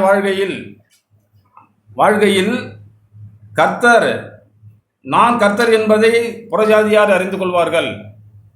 மெய்யாவே நம்முடைய வாழ்க்கையில் எப்பொழுதும் ஆண்டவரே எனக்குள்ளாய் நீங்கள் கிரியை செய்யுங்க ஆண்டவரே, நான் ஆண்டவரே நீங்கள் பரிசுத்தார், அதனால என்னுடைய நடக்கையெல்லாம் நான் பரிசுத்தராக இருக்கணும் ஆண்டவரே. என்னுடைய வாழ்க்கையில் நான் ஆண்டவரே உம்முடைய நாமத்துக்கு அபகிருத்தியை கொண்டு வந்துடக்கூடாது ஆண்டவரே. தொடர்ந்து என்னுடைய இருதயத்தில் உள்ள கபடை நான் அறிய உதவி செய்யுங்க, வஞ்சகத்தை அறிய உதவி செய்யுங்க, துர்குணத்தை அறிய உதவி செய்யுங்க, நல்ல மனம் திரும்புதல் நான் பெற்றுக்கொள்ள உதவி செய்யுங்க. இப்படியெல்லாம் நாம் ஒவ்வொரு நாளும் ஆண்டவரத்தில் இப்படி நல்ல போராட்டத்தை போராடுறதுங்க தான். இதுதான் ஆண்டவரே என்னிடத்துல இந்த ஆண்டவரே நிர்பந்தமான மனுஷன் ஆண்டவரே, இந்த பாவ சரீரத்திலே நன்மை செய்கிற விருப்பமே இல்லை ஆண்டவரே, எனக்கு நீங்கள் நன்மை செய்ய கற்றுத்தாங்க. இயேசுவை போல நான் ஆண்டவரே வாழ விரும்புகிற ஆண்டவரே, என்னை ஒடுக்கி கீழ்ப்படுத்த எனக்கு உங்களுடைய ஆவியை தாரும். இப்படியெல்லாம் நம்ம ஆண்டவரத்தில் வரும்பொழுது மெய்யாகவே நமக்குள்ளாய் தேவன் பரிசுத்தம் பண்ணப்படுவாருங்க. நான் உங்களுக்குள் பரிசுத்தம் பண்ணப்படுகையில் நான் கர்த்தர் என்பதை உலகத்தார் அறிந்து கொள்வார்கள். இப்படி நம்முடைய ஆண்டவரை நாம் இருதயங்களிலும் சிந்தைகளிலும் எப்பொழுதுமே பரிசுத்தப்படுத்தி, ஆண்டவரே நீங்கள் சீக்கிரமாக வருகிறேன்னு சொல்லிங்க ஆண்டவரே, என்னோட வாழ்க்கையில கரை இல்லாமல் திரை இல்லாமல் சமாதானமாக இருக்க உதவி செய்யுங்க, சந்தோஷமாக இருக்க உதவி செய்யுங்க. இப்படி நம்ம வாழ்க்கையில ஒவ்வொரு நாளும் நம் சூழ்நிலைகள் மத்தியில் நாம் எப்படி வாழ வைக்கிறோம் என்பதை தேவன் அறிகிறாருங்க. அதனால் நம்ம வாழ்க்கையில் எப்பொழுதுமே கபடு வேண்டாம், துர்குணம் வேண்டாம். ஆண்டவரை பார்த்து நாம் மனம் திரும்பி இடத்துல வர ஆண்டவரே என்னை சந்தோஷமாக ஏற்றுக்கொள்ளும் அப்படின்னு சொல்லக்கூடிய ஆவியோடு கூட நான் தொடர்ந்து வாழ்வோம். ஒரு வார்த்தை சொல்லி நான் முடிச்சிடறேன். 14ஆம் அதிகாரம், வெளிப்படுத்தல் 14ஆம் அதிகாரம், வெளிப்படுத்தல் 14ஆம் அதிகாரம். அங்கே 1,44,000 பேர் ஆண்டவர் ஒரு புதுப்பாட்டை பாடுறாங்க. 3ஆம் வசனம். புதுப்பாட்டை பாடினார்கள், அந்த பாட்டு பூமியிலிருந்து மீட்டுக்கொள்ளப்பட்ட 1,44,000 பேரை அல்லாமல் வேறொரும் கற்றுக்கொள்ளக்கூடாது இருந்தது. அவங்களை குறித்து அப்படி பேசிக்கிட்டே வந்து 5ஆம் வசனம். அவர்களுடைய வாயிலே கபடம் காணப்படவில்லை, அவர்கள் தேவனுடைய சிங்காசனத்திற்கு முன்பாக மாசு இல்லாதவர்களாக இருந்தார்கள். எப்பொழுதுமே நம்முடைய இருதயத்திலும் வாயிலும் கபடு இல்லாமல் இருந்துட்டா போதுங்க. நாத்தான வேலையை பார்த்து ஆண்டவர் சொன்னது போல, இதோ கபடற்ற உத்தம இஸ்ரவேலனே அப்படின்னு நாம் அழைச்சது போல, நம்முடைய இருதயத்தில் ஆண்டவர் விரும்புவதெல்லாம் கபடு வேண்டாம் ஆண்டவரே, நான் உண்மையாக இருக்க உதவி செய்யுங்க, என்னை காண்கிற அநேகர் உண்மை காண வேண்டுமே, நான் எனக்குள்ளாய் நீர் என்னை பரிசுத்தப்படுத்தி என்னோட வாழ்க்கையில நான் பரிசுத்தமாய் வாழ உதவி செய்யுங்க ஆண்டவரே. இதோ நான் வாழ்ந்துட்டேன்னு சொல்லவில்லைங்க. எத்தனையோ சூழ்நிலை மத்தியில் ஆண்டவரே இப்படி தடுமாறுகிற காரியங்களிலே தயவாய் உதவி செய்யுங்க ஆண்டவரே, இன்னும் நசுக்கி உடைங்க. தாவீதை போல உபத்திரவப்பட்டது நல்லது, இதனாலே உங்களுடைய பிரமாணங்களை கற்றுக்கொள்கிறேன். இப்படி நாம் ஒவ்வொரு சூழ்நிலையிலும் பிரமாணங்களை கற்றுக்கொண்டு நாம் பொறுமையோடே நாம் சகித்தால் போதுங்க. நன்மை செய்து நாம் பாடுபட்டால் அதுவே தேவனுக்கு முன்பாக பிரியமாக இருக்கும். இப்படி நம்முடைய வாழ்க்கையில ஒவ்வொரு நாளும் நாம் தேவனுக்கு நம்ம ஒப்பு கொடுப்போம். மெய்யாகவே நம்முடைய இருதயத்தில் கபடி ஒளிஞ்சு கொள்ளவே கூடாதுங்க. ஆண்டவரே நான் கபடி இல்லாத மனுஷனாக இருக்கணும் ஆண்டவரே. தெரியாமல் அநேக காரியங்களை பேசலாம், அதை குறித்து இல்லை. ஆனால் இருதயத்தில் நான் கபடை மறைச்சிக்கிட்டு ஆண்டவரே நான் வாழவே கூடாது ஆண்டவரே அப்படின்னு சொல்லி நாம் இருதயங்களை ஆண்டவர் பட்சமாக திருப்போம். இப்படி வாழ்கிற நம்மை தேவன் மெய்யாகவே ஆசீர்வதிப்பார்.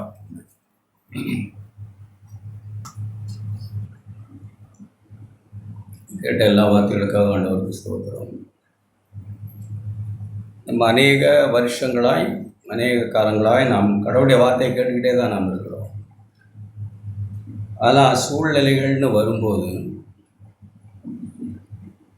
தண்ணி ஆவியாகிறது மாதிரி அது ஆவியாகி போயிருக்கு, அங்கே ஒன்றும் இருக்கிறதில்ல. ஒரு சிலருடைய வாழ்க்கை அல்லது நிறைய பேர் அப்படி இருக்கலாம்னு தான் நினைக்கிறோம். நிறைய கேட்குறோம்.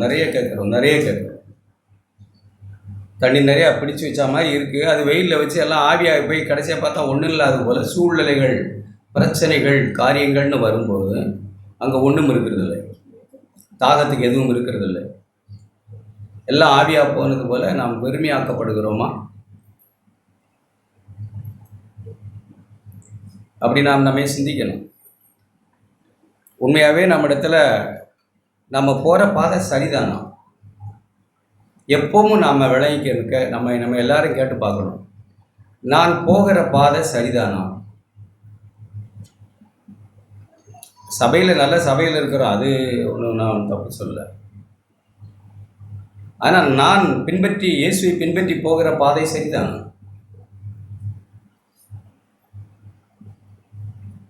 எனக்கு சூழ்நிலைகளில் தேவையான நேரங்களில் என் தாகம் தீர்க்கப்படுகிறதா ஆண்டவரால்? அல்லது இந்த சூழ்நிலைகளில் ஒரு ஜெயம் என் வாழ்க்கையில் உண்டாகுதா? ஜெயிக்கிற ஆண்டவரை போல என்னால் இருக்க முடியுதா?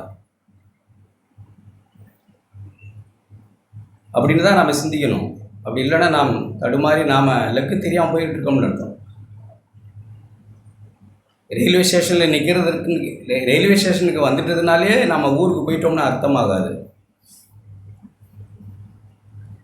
அது மாதிரி ஒரு சிலர் நாம் லக்கு தெரியாமல் யோசிக்கிறோமா? லூக்கா எழுதின சுவிசேஷம் 13ஆம் அதிகாரம்.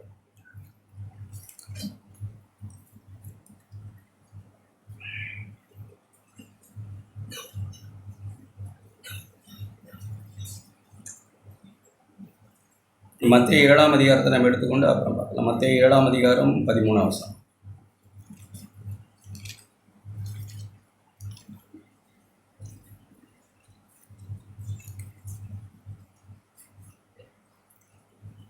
சுவிசேஷத்தை ஆண்டவர் இந்த 7ஆம் அதிகாரம் நிறைவாய் மலைப்பிரசங்கத்தை சொல்லி முடிச்சு வராங்க. அவர் பேசும்போது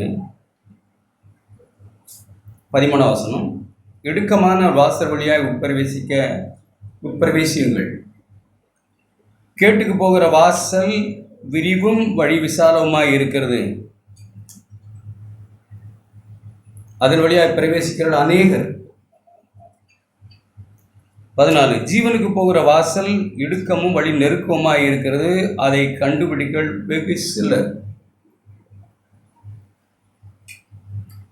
வெகு சிலர்ன உடனே ஏதோ 1, 2, 3 நம்ம கூட்டி கழிக்க தேவையில்ல. இந்த கோடாகோடி ஜனம் உலகம் முழுவதும் இருக்க ஜனங்களில் கிறிஸ்துவை கண்டவர்கள் மட்டுமல்ல, கிறிஸ்துவை கண்டவர்கள் நிறைய பேர், கிறிஸ்து தான் தெய்வம்னு சொல்கிற ஜனங்கள் நிறையா. ஆனால் அவர் உபதேசித்த வார்த்தைகளை கேட்டு ஒரு இடுக்கமான வாசலை, சுயத்துக்கு மறிக்கும் ஒரு வாழ்வை தெரிந்து கொண்டவர்கள் சொற்பம், கொஞ்சம். அதை கண்டுபிடிக்கிறவர்கள் வெகு சிலர். நான் அல்ல. ஒரு இடுக்கமான பாதையில் தெரிந்து கொண்டு நான் கடந்து போக வேண்டியவனாய்த்தான் நான் இருக்கிறேன். நம்ம எபிரேயர் புத்தகத்தில் வாசித்தோம், பாரமான யாவற்றையும். நமக்கு என்ன பாரம் அதிகமாக இருக்கும்னு நினைக்கிறீங்க? பாவத்தை அப்புறம் யோசிக்கலாம். பாரம். ஆண்டவர் ஒரு இடத்துல சொல்லும்போது சொன்னாங்க, பெரும் திண்டினாலும் லகுவீக கவலையினாலும் உங்கள் இருதயம் பாரம் அடையாதபடிக்கு. எடுத்தவங்க யாராவது வாசிங்க. மத்தேயு 19.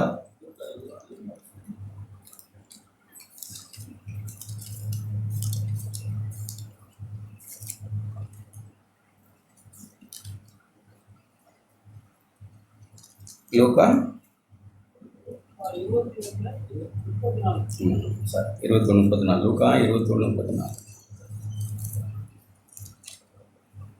நமக்கு பாரம் அடைகிறதெல்லாம் அப்படிலாம் பெருசாக காரியங்கள் நமக்கு அடையாது. சின்ன சின்ன விஷயங்களே பாரம் அடைஞ்சு போயிடும். அது எப்படி சொல்கிறாங்கன்னா, உங்கள் இருதயங்கள் வெறும் வானமும் பூமியும் ஒளிந்து போகும், என் வார்த்தை ஒளியாதுன்னு சொன்ன தெய்வத்தினுடைய வார்த்தைகளை நம்ப மறுத்து அவிசுவாசம் அடைந்து ஆண்டவர் சொன்ன என்ன வார்த்தையை கவனிக்கிறீங்களோ, ஆண்டவர் சொன்ன வார்த்தைகளை விசுவாசிக்காமல் வானம் பூமி ஒளி என் வார்த்தை ஒளியாது என்று சொன்ன சர்வ வல்லமுள்ள தேவனை விசுவாசிக்காமல் இருக்கிற ஜனங்கள் அவருடைய இருதயம் பெருந்திண்டினாலும் வெறியினாலும் லௌகிக கவலையினாலும் பாரமடையாதபடிக்கு எச்சரிக்கையாக நம்ம இருக்கணும். ஏன்னா நினையாத நேரத்தில் தேவன் வருவார்னு எழுதியிருக்கு. அந்த நாள் உங்கள் மேல் வராதபடிக்கு எச்சரிக்கையாக இருக்கு. அப்போ பாரம்னு சொன்னால் நம்ம பெரிய பெரிய பாரத்தெல்லாம் ஒன்றும் யாரும் பண்ணுறதில்லை. இப்போ அடுத்து யார் பிரதமராக வரப்போகிறாங்கிறத நமக்கு பாரம். வேற என்ன பாரம் சொல்லணும்? சும்மா சாதாரண விஷயங்கள் தான். இந்த உலகத்துக்கு அடுத்த புசிப்பு குடிப்பு காரியங்களில் பாரம் அடையும் இதயம். ஏன் பாரம் அடையுது அப்படின்னா நாம் ஒருவரை பார்க்கல. அதான் சொல்கிறேன், நமக்கு எல்லாம் கேட்குறோம், நமக்கு எல்லாம் சரியாக தான் படுது. அந்த நேரத்தில் எல்லாம் ஆவியாக போன மாதிரி ஒன்றும் தெரியாமல் ஆண்டவர் எப்படி நடந்தாருன்னு புரியாமல் போயிடுது. கிறிஸ்து இருந்தால் இப்போ எப்படி நடந்திருப்பாருன்னு அவரை பார்க்க முடியாமல் போயிடுது. எல்லாம் ஆவியாக போய் ஒன்றும் இல்லை, தடுமாறி அன்பாக இருக்கிறதுனா என்னன்னு தெரியறதில்ல. சூழ்நிலைகள் வரும்போது, சோதனை வரும்போது, நெருக்கம் வரும்போது நம்மை நாம் தாழ்த்தணும், வெறுக்கணும், நான் சுயத்துக்கு மறிக்கணும்னு எனக்கு தெரியாமல் போகுது. இடுக்கமான வாசலில் நான் போகணும், இப்போ பரவாயில்ல, எப்படி வேணாலும் சொல்லிட்டு போட்டோம், பரவாயில்ல. இன்னும் நான் மத்தேயு ஒரு வாஸ்தவமில்லை, மத்தேயு 7ஆம் அதிகாரம், மனுஷர் உங்களுக்கு அங்கே தான் எழுதியிருக்கேன் இல்லையா? 7ஆம் அதிகாரம் 12ஆம் வசனம். நமக்கு நிறைய விஷயங்கள் மறந்து போயிடுது. அப்படி நீராவியாகி போனது போல், ஆவியாகி போனது போல் ஒன்றும் புரிய மாட்டேங்குது. நிறைய விஷயங்கள்லாம் பேசுகிறோம், செய்கிறோம். ஆனால் சூழ்நிலைன்னு நமக்கு வரும்போது மனுஷர் நமக்கு என்ன செய்ய வேண்டும் என்று விரும்புகிறோமோ அதையே நாம் அந்த மனுஷருக்கு செய்கிறதில்லை. குறைபேச என்னை விட்டு பிறர் குறை பேசக்கூடாதுன்னு நினைக்கிறேன் நான். அது எப்படி? நான் பிறரை பற்றி குறை பேசாமல் இருக்கிறது இல்லை. ஏன்னா நான் கேட்குறேன், எல்லாம் ஆவியாக போயிடுது. சூழ்நிலை வரும்போது மனம் புண்படுகிறேன், மனத்தாங்கல் அடைகிறேன். எனக்கு பரிசுத்த ஆவியானவர் இயேசுவை எனக்கு காண்பிக்கல. அந்த தேவனை அறிகிற அறிவு எனக்கு இல்லாமல் போகுது. அந்த தெய்வீக ஞானம் எனக்கு இல்லாமல் போகுது.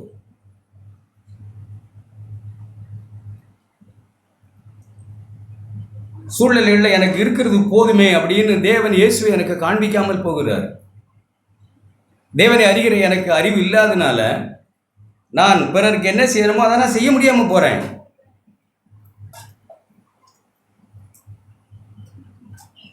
அதனால் நான் நீத்து போகிறேன். பல சூழ்நிலைகளில் நம்ம நிறைய கேட்டுக்கிட்டே இருக்கிறோம். இப்படி இடுக்கமான வாசல் வழியாக உட்பிரவேசிக்கிறதுக்கு நாம் பிரயாசப்படணும். இடுக்கமான வாசல் நான் அல்ல அப்படிங்கிறதா கிறிஸ்து. எவ்வளோ கேட்டுக்கிட்டே தான் நாம் இருக்கிறோம். சூழ்நிலைகள், பிரச்சனைகள் நமக்கு வரத்தான் செய்து. வீடு, வேலை ஸ்தலங்கள், சபை, எங்கும் உண்மையாகவே நான் இல்லைன்னு என்னால் இருக்க முடியுதான் இயேசுவை கண்டு. கிறிஸ்துவ வாழ்க்கை நம்ம எத்தனையோ தடவை திரும்ப திரும்ப நம்ம பார்க்குறோம். எபிரேயர் புத்தகத்திலே அப்படியே எழுதியிருக்கு. 3ஆம் அதிகாரத்தில் எப்படி எழுதியிருக்கு? இது நம்முடைய வாழ்க்கையில் மறக்கக்கூடாது. இது கேட்டால் போதாது. நீங்களும் நானும் கேட்டால் போதாது. உண்மையாக கேட்டால் போதாது. புரிஞ்ச மாதிரி இருந்தால் போதாது. அது ஆவியாகி போயிடக்கூடாது. 3ஆம் அதிகாரம் இயேசுவை கவனித்து பார்க்கணும். நாம் அறிக்கை பண்ணுகிற அப்போஸ்தலரும் பிரதான ஆசாரியமாக இருக்கிறவர் யார்? இயேசுவை நான் கவனிக்கும்படிக்கு பரிசுத்த ஆவியானவர் எனக்கு ஞானம் தரலடா. நான் இடுக்கமான வாசலில் போக மாட்டேன், கேட்டுக்கு போகிற வாசலில் போவேன். என்னை நான் நியாயப்படுத்துவேன். எப்படியெல்லாம் சேர்த்த வாரி பிறருக்கு இறைக்கணுமோ, என்னை நியாயப்படுத்துகிறதுக்காக பிறர் மேலே எவ்வளவு சேர்த்த வாரி இறைக்க முடியுமோ இறைக்க பார்ப்பேன். ஏன்னா இயேசு என் கண்களுக்கு முன் இல்லை. பரிசுத்த ஆவியானவர் இயேசு எனக்கு காட்டலை. இப்போ சூழ்நிலை வந்தபோது வெறும் வெத்து பாத்திரமா இருக்கு. எல்லாம் நீராவியாக போனது போல இருக்கேன். நான் முறுமுறுக்கிறது, பயம், கவலை, நாளைய கவலை, எல்லாவற்றையும் யோசித்து பாருங்க. கேட்கும்போது நல்லா இருக்கு. ஆனால் அந்த சூழ்நிலை வந்தபோது ஒன்றுமே இல்லை, ஆவியாக இருக்குது. ஆவியாக போயிடுச்சு எல்லாமே. அன்புனால தான் நம்ம கடன் படணும், வேற ஒன்றும் கடன் படக்கூடாதுன்னு எத்தனையோ வருஷ காலமாக கேட்டுக்கிட்டு. ஒரு சிலருக்கு இங்கே எந்த தெய்வ பயம் இல்லை. என்னதுக்கு கடன் வாங்குறோம்னு கூட தெரியல. நான் சிலரை பார்த்து கேட்குறேன், உங்கள் 2 பேருக்கு 4 இட்லிம்மா சோறு போதாது? நானே கேட்குறேன் உங்கள்கிட்ட, உங்களுக்கு இவ்வளவு ஒரு 4 நாள் ஒரு 8 இட்லி இவ்வளோ ஒரு சோறு போதாது? இதுக்கே இவ்வளவு உளுந்து பிறல்றீங்க? சிம்பிள். அரசாங்கம் செய்கிற உதவியிலே அருமையாய் வாழ்ந்துடலாம், யார் கையையும் நம்பாம. ஆனால் நம்மால் இருக்க முடியல. தெய்வ பயம் இல்லை. தெய்வ பயம் இல்லைங்கிறதுனால கடவுளுடைய நாமம் தூஷிக்கப்படும்படி என்ன வேணாலும் செய்கிறோம். ஏன் நம்ம கேட்கும்போது நமக்கு நல்லா இருக்கு, அந்தாண்ட போனால் ஆவியா போயிட்டு ஒன்றும் இல்லை. இயேசுவை நாம் கவனித்து பார்க்க பரிசுத்த ஆவியானவர் இயேசுவை நமக்கு ஞாபகப்படுத்துறதில்லை. இயேசு இந்த சூழ்நிலையில் இருந்தால் எப்படி இருந்திருப்பார் என்று ஞாபகப்படுத்த ஒருவர் நமக்கு இல்லை. சபைக்கு வந்தவுடனே ஒரு ஞாபகம் வருது, ரைட், நல்லது தான். அந்த ஞாபகத்தை தொடர்ந்து நம்மளுடைய ஞாபகமாய் வைத்துக்கொள்ள ஒருவர் நம்ம கூட இல்லையா? அவரை கவனித்துப்பார். நீ அறிக்கை பண்ணுகிற அப்போஸ்தலரும் பிரதான ஆசாரியருமாய் இருக்கிற இயேசுவை சின்ன பிள்ளைகள்ல இருந்து, இங்கே சபையில் இருக்க சின்ன பிள்ளைகள்ல இருந்து வாலிபர்கள் பெரியவர்கள் நம்ம யாராக இருந்தாலும் நாம் யாரை அறிக்கை பண்ணுகிறோம்? ஒருவேளை நீங்கள் ரட்சிக்கப்படலைன்னா நீங்கள் இதெல்லாம் அறிக்கை பண்ணுகிறல. அவர் தாமே சோதிக்கப்பட்டு பாடுபட்டபடியினாலே சோதிக்கப்படுவதற்கு அவர் உதவி செய்ய வல்லவராக இருக்கிறார். அடுத்த வசனம் இப்படி இருக்குன்னு எழுதியிருக்கிறது. நம்மளை போல இந்த பூமியில் வந்து ஒரு தச்சு வேலை செய்து பணம் சம்பாதித்து கொடுத்து வாங்கி உடுத்து சாப்பிட்டு வாழ்ந்த ஒருவர் எப்படி கவலை இல்லாமல் பயம் இல்லாமல் எப்படியெல்லாம் ஒருவர் வாழ்ந்தார் என்கிறதை பரிசுத்த ஆவியானவர் இயேசுவை நமக்கு காட்டலை. சும்மா நம்ம விளையாடக்கூடாது தயவு செய்து. அதை தேவன் நமக்கு காட்டினால் ஒழிய இயேசுவை நம்மளால் கவனித்து பார்க்க முடியாது. பரிசுத்த ஆவியானுடைய வேலை தான் என்ன? எத்தனையோ தடவை திரும்ப திரும்ப வாசிக்கிறோம். யோவான் சுவிசேஷம் 16ஆம் அதிகாரம். நம்ம எங்கே தவறுகிறோம்னு நமக்கு தெரியணும். குறை பேசுகிற 2 பேர் கூப்பிட்டுக்கிட்டா நீட்டிக்கிட்டு பேசுகிறோம். வந்த வேலைக்கு வந்திருக்க வேலையை பாரு பிரதர், வேலையை பாரு, மற்றவங்க பேச்சு எனக்கு என்ன, நான் சொல்கிறவர் அவர்கிட்ட சொல்லட்டா அப்படின்னு சொல்ல நமக்கு தைரியம் இல்லை. பரிசுத்த ஆவியானவர் அப்படி இல்லை, நம்மகிட்ட இல்லை. அப்படி வைராக்கியமாக இல்லை. என்னை பற்றி பேசு, உன்னை பற்றி பேசு, மற்றவங்களை பற்றி பேசுன்னு அவங்ககிட்ட நான் சொல்லட்டா அப்படின்னு சொல்ல பரிசுத்த ஆவியானவர் பலன் இல்லை. மனுஷிகமாக நம்ம இருக்கிறோம். பரிசுத்த ஆவியானவர் நம்ம பலப்படுத்தி இருந்தா என்னை பற்றி பேசு, உன்னை பற்றி பேசு. நீ என்ன பிசாசா? மற்றவளை பற்றி குற்றம் சாட்டுகிற பிசாசா? மூட்டை கட்டிக்கிட்டு போற. அது யாரா இருந்தாரு? சபையில் இருக்கிறவங்கள்ட்ட சொன்ன. சபையில் இருக்கிறவங்களுக்கு அதெல்லாம் கேட்கறது குளிரா இருக்கா, அழகா மெது மெது மெது மெது மெது மெதுன்னு இருக்கா? நீ யாரா இருந்தானே? குற்றம் சாட்டுகிற பிசாசோட நாம இருக்கமா? மற்றவர்களை நியாயம் தீர்க்காதிருங்கன்னு சொன்ன பரிசுத்த ஆவியானவர் இயேசுவை நமக்கு காண்பிக்கல. மற்ற 7 முதல் வசனம் என்ன எழுதியிருக்கு? நீங்கள் குற்றவாளிகள் என்று தீர்க்காதபடிக்கு. அது யார் சொன்னது? இன்னொன்று சொல்ல மாட்டேங்க. இதை சொன்னார் என்று யார் தான் நமக்கு சொல்லணும்? பரிசுத்த ஆவியானவர் சொல்லணும். இதை சொன்னவர் ஏன் சொல்லியிருக்கிறார், டோன்ட் டூ தட்னு சொல்லணும். இங்கே கேட்கறதுக்கு நல்லா இருக்கும். அதான் சொல்கிறேன், இங்கே கேட்கும்போது ரொம்ப நல்லா இருக்கும். சூழ்நிலைகள் வந்தால் எல்லாம் ஆவியாக போய் ஒன்றும் இல்லாமல் அவரை நாம் கவனிக்க அழைக்கப்பட்டிருக்கிறோம் எல்லாரும். 12ஆம் அதிகாரம் நாம் வாசித்தோம். இயேசுவை நோக்கி கண்களை, இதெல்லாம் ஆண்டவர் தாங்க நமக்கு செய்யணும். அருமையான சகோதர சகோதரிகளே, நான் உணர்ந்ததை சொல்கிறேன். இயேசுவை நோக்குறோமா? இயேசுவை பார்க்க, இயேசு இருந்தால் எப்படி இருப்பாரா? அதை பரிசுத்த ஆவியானவர் நமக்கு ஞாபகப்படுத்துறாரா? எத்தனை ஆண்டு காலமாய் கேட்டுக்கிட்டு இருக்கோங்க. இயேசு ஒரு மனைவியா இருந்தால் புருஷனிடத்தில் எப்படி பேசியிருப்பார்? இதை பரிசுத்த ஆவியானவர் ஞாபகப்படுத்தலைன்னா எல்லாம் கொட்டிட்டு அப்புறம் சாரியும்போம். என்னென்ன கெஞ்ச வேண்டியிருக்கும், அப்புறம் சாரி கேட்டு ஆகணும். இயேசு ஒரு புருஷனாக இருந்தால் எப்படி நடந்திருப்பார்? நானும் நீங்களும் அப்படி தான் சிந்திக்கணும். பரிசுத்த ஆவியானவர் நமக்கு அப்பா சரியான நேரத்தில், ஆவியாய் போயில்லை, சரியான நேரத்தில் நம்முடைய தாகத்தை தீர்க்கணும்.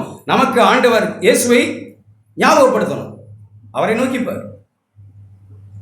அவரை நோக்கி பார்த்தா நீ பிரகாசம் அடைவர். வாலிபர்கள் இயேசுவை நோக்கி பார்க்கிறோம். அப்படி சும்மா நம்ம பரிசுத்த ஆவியை பெற்றுக்கொண்டு அப்படி பிதற்றி கொண்டு வாழ்கிற வாழ்க்கையில் இல்லை. பரிசுத்த ஆவியானவர் நமக்கு வந்த நோக்கமே யோவான் 16ஆம் அதிகாரத்தில் அவர் எவ்வளவு தெளிவாய் நமக்கு சொல்லுகிறார். தயவு செய்து நீங்களும் நானும் சரியாக இருக்கத்தான் நம்ம அழைக்கப்பட்டிருக்கோம்.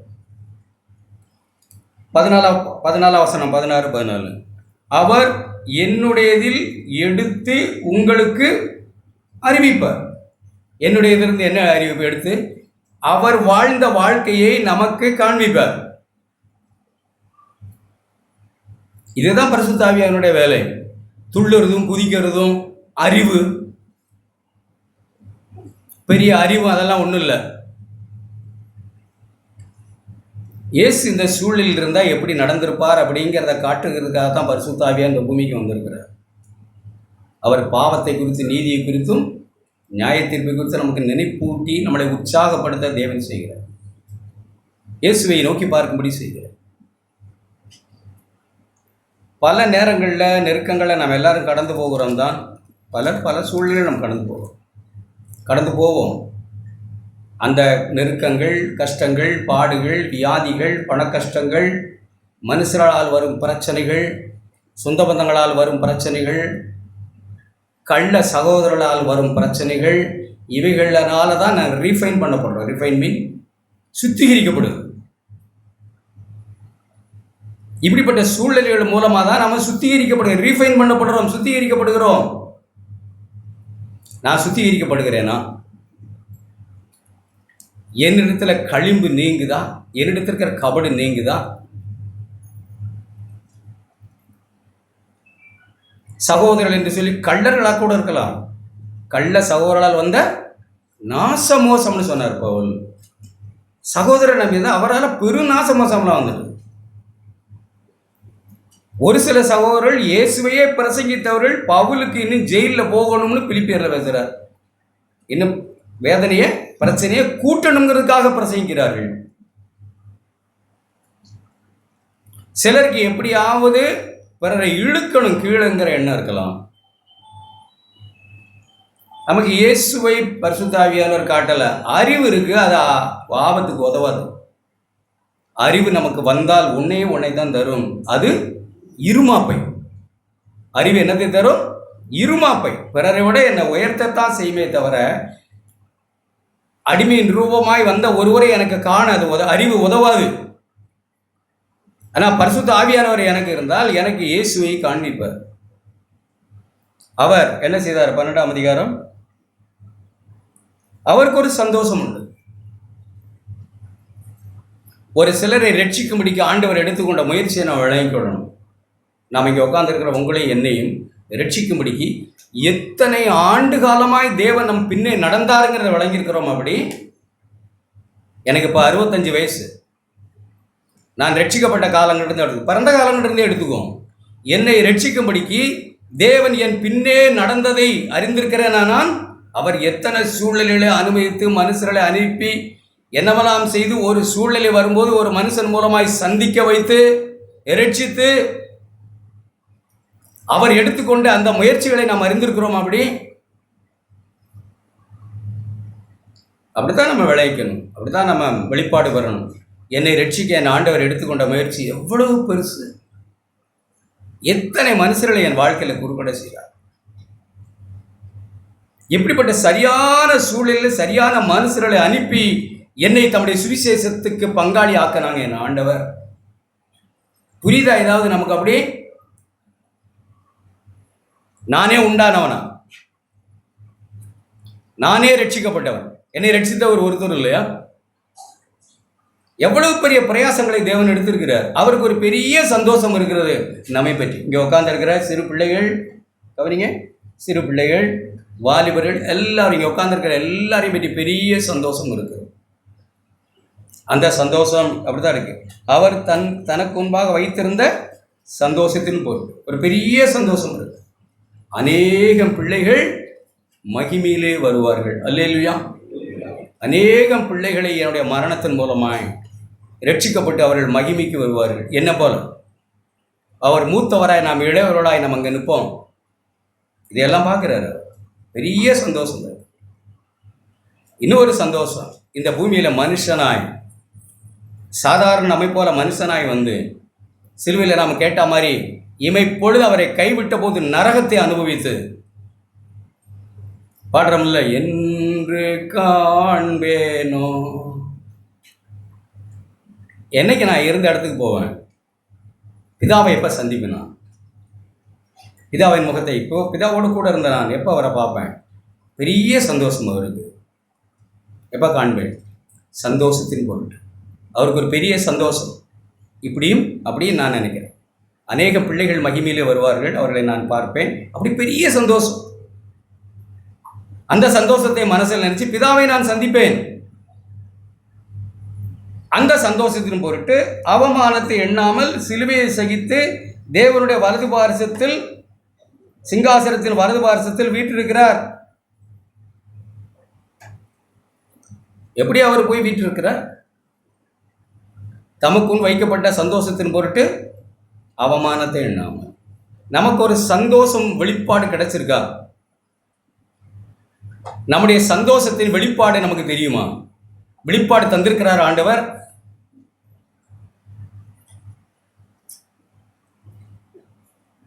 யோபுவை நினைச்சிட்டு கூடாது. இதுக்காக ஒரு பொறுமை. எதுக்காக பொறுமை? கொஞ்சம் விலகி இங்கே புதிய ஏற்பாட்டுக்கும் வரணும்.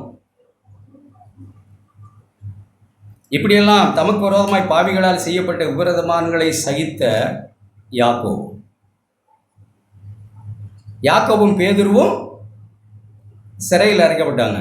பேதுரு கரெக்ட், ஓகே, அடைக்கப்பட்டிருந்தாங்க. பேதுரு விடுவிக்கப்படுற. யாக்கோபு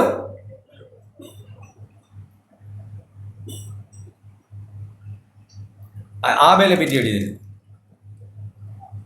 ஆபேல் பலி செலுத்தினான். நீங்கள் உங்கள் கற்பனைக்கே யோசிப்பாரு, எவ்வளவு நாள் இருந்திருப்பான் ஆபேல்? நீதிமானாகி ஆபேல் எவ்வளோ நாள் இந்த பூமியில் இருந்தான்? எவ்வளோ நாள்? மெத்துசலா மாதிரியா? எவ்வளோ நாள்? 25 வருஷம் 30 வருஷம் பலி செலுத்தின பிறகு இருந்தார்னு ஒருத்தர் சொல்கிறார். சொல்ல புரியுதா?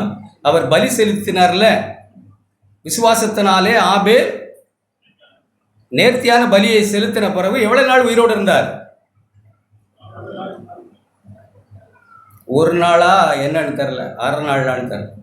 பலி செலுத்திட்டு வரும்போதே ஆளுக்காலி. அவைகளெல்லாம் நினைக்கும்படிக்கு நமக்கு எழுதப்பட்டிருக்கு. ஒரு ஆள் விடுவிக்கப்படுகிறான், ஒருவன் சிரச்சேதம் பண்ணப்படுகிறான். பொறுமை, மிகுந்த பொறுமை உள்ள ஸ்தேவான் தன் ஆத்மாவை காத்து கொண்டாரே தவிர உயிர் அல்ல. அப்படி விளங்கியிருக்கோமா? நான் நீடிய பொறுமையினாலே உங்கள் ஆத்மாக்களை காத்துக்குங்கன்னு தான் சொன்னார் ஆண்டவர். நான் படிப்போம். ஸ்தேவான் என்ன செய்தார்? சத்தியத்துக்கு சாட்சி சொல்ல வந்து ஆண்டவரை பற்றி பேசினவர் கல்லெறிந்து கொல்லப்பட்டார். இப்போ அப்படியெல்லாம் இங்கே ஒன்றும் நடக்க போகுது. நம்ம நடக்கிற டிப்ளமேட்டிக்காக நம்ம கல்லெறியறதா? சொல்ல முடியாது, திருத்தவே முடியாது. அப்புறம் எப்படி? யாரையாவது நம்ம திருத்ததுக்கு நமக்கு சம்மதம்னு நினைக்கிறீங்களா? இங்கே உட்காந்துருக்கிறவர்கள் யாரையாவது திருத்த முடியும்னு நினைக்கிறீங்களா? பிறகு திருத்தலாம்னு ஆசையா திருத்துங்கன்னு சொல்லுங்கள், என் தப்பேன்னு. வீடுகளில் யோசிச்சு பாருங்கள். அது பரவாயில்ல. சபை தன் பிழையை ஒத்துக்கொள்ளுகிறவர்களே ரொம்ப குறைவு. தன் பிழையை உணர்கிறவன் யார்? தன் பிழையே உணர்கிறது இல்லை, பிறருடைய பிழையே பெருசா பட்டுக்கிட்டே இருக்கு. அதனால தான் எப்படி எழுதியிருக்கு அந்த சங்கீதம் 16 19? சரி பரவாயில்ல, பெரும் பாதகத்தில் போய் விழுகிறோம். நம்ம பெரும் பாதகத்தில் போய் விழுகிறதுக்கான காரணம் என்னன்னா, நம் பிழையை, தன் பிழையை உணராதனால. பிறருடைய பிழை பழிச்சுன்றது.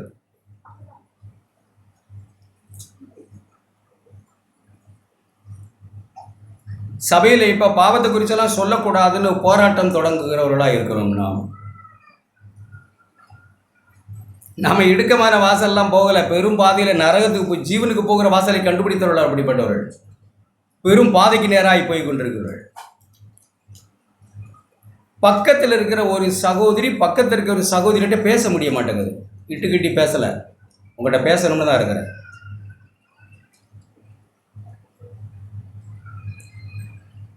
ஒரு விஷயத்தை சொல்ல வேண்டியவங்கள்ட்ட சொல்ல முடியாமல் சொல்ல வேண்டியவங்க தான் அவங்களுக்கும் ஃபோன் பண்ணி சொல்ல வேண்டியதாக இருக்குது. தெரிய மாட்டேங்குது இருதயத்தில் இருக்கிற இயேசு இல்லைங்கிறது, நான் இடுக்கமான வாசலில் போகலைங்கிறது. பரிசுத்த ஆவியானவர் என்னை ஞாபகப்படுத்துகிற பக்கத்தில் 2 வீட்டுக்கு தள்ளி இருக்கிற அவங்க தானே, அவங்ககிட்ட ஃபோன் பண்ணி சொல்லியிருக்கலாமே. ஏன் 3வது ஒருத்தருக்கு ஃபோன் பண்ணி சொல்லி அவங்க இவங்களுக்கு ஃபோன் பண்ணி சொல்லி ஏன் அப்படி ரைட்டு மாதிரி யோசிக்கிறோம்? ரைட் இல்லை, பரிசுத்த ஆவியானவர் உங்களோட உணர்த்தலை, அன்பு இல்லை, அங்கே ஏதோ இருதயத்தில் கசப்பு இருக்கு. ஐயோ பாவத்தை சொன்னாங்க, நம்மளை பெரிய குழிக்கு தப்பு வச்சாங்கன்னு நன்றியா இல்லை, நம்ம பாவத்தை சொல்லிட்டாங்களேன்னு கருகருன்னு இருக்கு. இல்லைன்னா போகிற போக்கில் புள்ள போயிருக்கும். அப்படிலாம் நம்ம யோசிக்க மாட்டேன்றோம். இயேசுவை நம்ம உற்று கவனிக்க மாட்டேன்றோம். 3 வசனம், ஆகையால் வலது பாரசத்தில் வீற்றிருக்கிறார், ஆகையால் அவர் எல்லாவற்றையும் எப்படி சகித்து அவருக்கு இருந்த சந்தோஷத்தின் பொருட்டு இதெல்லாம் நாம் சகிக்கிறோம். யார் வேணாலும் நமக்கு வரலாம், யார் வேணாலும் நமக்கு விரோதமாய் சொல்லலாம், பேசலாம், செய்யலாம், இதெல்லாம் நடக்கும். நம்மளைத்தானே நம்ம சொல்கிறோம்னு நான் சொன்னால் நீங்கள் ஆச்சரியப்படுவீங்க, அதனால தான் சொல்கிறது இல்லை. ஏன்னா நம்மகிட்ட தாகத்துக்கு தண்ணி இல்லை, நமக்கு கிறிஸ்து இல்லை. நம்ம பெரிய நீதி, பெரிய பரிசுத்தம், நம்ம வாழ்கிற வாழ்க்கை, நமக்கு கர்த்தர் செய்த உதவி, என்னமில்லாமோ நம்ம பேசிக்கிட்டே இருக்கிறோம் நிறையா. சரி, பேசுங்க, ஓகே. ஆனால் சூழ்நிலை வரும்போது இப்படி குப்பரை கவுந்து கிடந்தா அப்படி மண்ணை கவுன அப்படி பரிசுத்த ஆவியானவர் ஞாபகப்படுத்தலையா இயேசுவை? அப்போ நாம் எங்கேயோ மார்க்கம் தப்புறமானு தான் நாம் சிந்திக்கணும் அருமையானோட. ஆகையால் நீங்கள் இளைப்புள்ளவர்களாய், சமாதானமாய், சாந்தமாய், பரவாயில்ல, பாவிகளால் தமக்கு விரோதமாய் செய்யப்பட்ட விபரீதங்களை என் ஆண்டவர் சகித்திருக்கிறாரே அப்படிங்கிற வசனத்தையோ அல்லது அவரையோ பரிசுத்த ஆவியானவர் நமக்கு ஞாபகப்படுத்துகிறார். ஞாபகப்படுத்தும் போது நான் சமாதானமாய் என் ஆத்துமாவில் சோர்ந்து போகாதபடி. ஆண்டவர் சோர்ந்து போனாரா? சோறு வராமல் இல்லை. கூட கொஞ்ச நேரத்துக்கு முன்னாடி கூட அப்பம் விட்டு எடுத்து கொடுக்குறாரு, அதை வாங்கி சாப்பிட்டுட்டு ஒருத்தன் போய் முத்தம் செய்து வேற காட்டி கொடுக்குறான். அவ்வளோ பெரிய துரோக செயலை ஒருவன் செய்கிறான். சோறு வருமா வராதா? எப்படி உட்காந்துருந்தா எப்படி வருமா வராதா? சிலருக்கு வராது. என்ன துரோகியை தானே துரோகி காட்டி கொடுத்துருக்காங்க. நீங்கள் அவளுக்கு குழி வெட்ட பார்த்தீங்க, அவர் உங்களுக்கு குழியை வெட்டியிருக்கா, அது என்ன இருக்குது? வராது. ஆண்டவருடைய பிள்ளைகளுக்கு வரும். சோர்வு வரலாம், வரும்னு மஸ்ட் இல்லை, வரலாம். அதனால தான் எழுதியிருக்கு, உங்கள் ஆத்துமாக்களில் நீங்கள் உங்கள் ஆவியில் சோர்ந்து போகக்கூடாது. சோர்வு வரலாம். பரிசுத்த ஆவியானவர் கடகடன்னு இயேசுவை நமக்கு காண்பிக்கணும். பாரு என்ன நடந்தது, வந்த வேலை, இங்கே வந்த வேலையை முடிக்கிறதுக்கு சும்மா சாதாரணமாக வந்தேன் ஏசுறோம் இல்லையா? இந்த வந்த வேலையை என்னவா இதோ உம்முடைய சித்தத்தின்படி செய்ய வருகிறேன் என்று வந்தாரே, புஸ்தகச்சூழல் எழுதியிருக்கிறபடி நடந்தாரே, அதை நிறைவேற்றி முடிச்சதுன்னு அவ்வளோ ஈஸியா? இல்லை, அவ்வளோ ஈஸி இல்லை. அது அவர் அடைந்த ஆக்கினை, அவர் அடைந்த விரோதம், பகை, துப்பல், அடி, நிந்தை, பரியாசம், பொய்,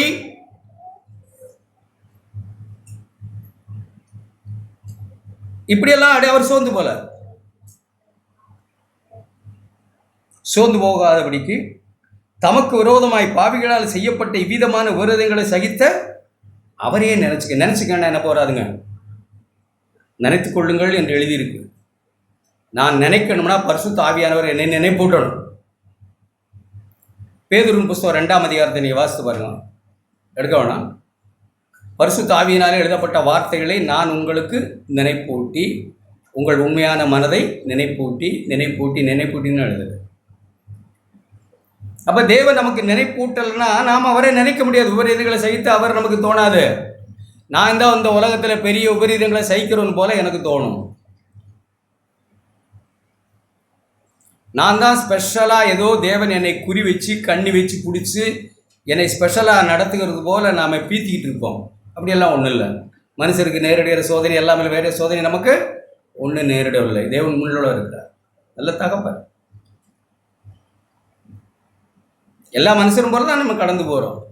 இப்போ இயேசுவை நாம் பார்க்கணும். அநேக பரிசுத்தவான்கள் போகிற பாதையில் தான் போகிறோம். இயேசுவை பார்க்கணும். அவர்கள் இயேசுவை பார்த்தார்கள், நாமும் இயேசுவை பார்க்கணும். ஸ்தேவான் யாரை பார்த்தாரு? அவங்களெலாம் பார்த்துருந்தா என்ன செய்திருப்பார்? கல்லறி வந்தவங்களாம் பார்த்துருந்தா என்ன பார்த்துருந்துருப்பார்? என்ன செய்திருப்பார்? ஏதாவது ஒன்று என்னடா செஞ்சேன்னு நினைக்கிறீங்க? எதையாவது ஒன்று பேசியிருக்கலாம். அவர் அதை பார்க்கல. தேவனுடைய வலது பார்சத்தில் கிறிஸ்து இருக்கிறதை அவர் பார்த்தார். பாவிகளால் தமக்கு விரோதமாக செய்யப்பட்ட இவ்விதமான உபரிதங்களை சகித்து அவரே அவர் பார்த்தார். இதெல்லாம் அவங்களுக்கு இப்போ பைபிள்லாம் எழுதியில்லை. ஸ்தேவான் காலத்தில் புதிய ஏற்பாடு எதுவும் இல்லை. ஸ்தேவான் பிரசங்கித்தது யாரை பிரசங்கித்தார்? எங்கே இருந்து பிரசங்கித்தார்? மத்தேயு எழுதின சுவிசேஷம் 7ஆம் அதிகாரமா? பழைய உடன்படிக்கையிலிருந்து, பழைய ஏற்பாட்டை தான் முழுசும் கோட் பண்றார். நீங்க படிச்சு பாருங்க. அங்கே இருக்கிற தேவகுமாரனை இயேசுவை அவர் காண்பிக்கிறார். பரிசுத்த ஆவியானவர் அவருக்கு ஞாபகப்படுத்துகிறார். அவர் சபைக்கு போல, பைபிள் படிக்கல, ஒன்றும் இல்லை. ஆனா அவருக்கு பரிசுத்த ஆவியானவர் இயேசுவை காண்பிக்கிறார். கண்ணை திறந்து இயேசு வலது பார்சத்தில் நிற்கிறதை காண்பிக்கிறார். இதாவே இவர்களுக்கு மன்னியும்னு சொன்ன அவரை போல மன்னிச்சிடணும். மன்னித்திட பார்க்கிறனா மன்னிச்சிட முடியாது. அப்போ நாம் அவரை நினைத்துக் கொள்ளவும் அவரை கவனித்து பார்க்கவும் நாம் அழைக்கப்பட்டோம். ஆண்டவருடைய பிள்ளை, அவரை நோக்கி ஓடவும் நாம் அழைக்கப்பட்டோம். அவரை நோக்கி பார்த்தோம்னா நம்ம பெருந்திண்டினாலும் லௌகிக கவலைனாலும் நாம் பாரம் அடைய மாட்டோம். நிச்சயமே அடைய மாட்டோம். இதெல்லாம் ஒன்று நம்மளை சேதப்படுத்தாது. யாக்கோபு பொறுமையை பற்றி பேசுகிறத நாம் கேட்டோம். 5ஆம் அதிகாரம். இதுக்கு முன்னாடி ஒரு வார்த்தை வாசிக்கலாம். இந்த வாழ்வு இது ஒட்டகம் ஊசி காதில் போகிறது தான். மத்தேயு எழுதின சுவிசேஷம் 19ஆம் அதிகாரத்தில் நான் வாசிக்கிறோமா? அப்படி அதை எடுத்து நாம் யாக்கோபு வரலாம். மத்தேயு எழுதின சுவிசேஷம் இந்த வாழ்க்கை 19ஆம் அதிகாரம். மத்தேயு 19ஆம் அதிகாரம்.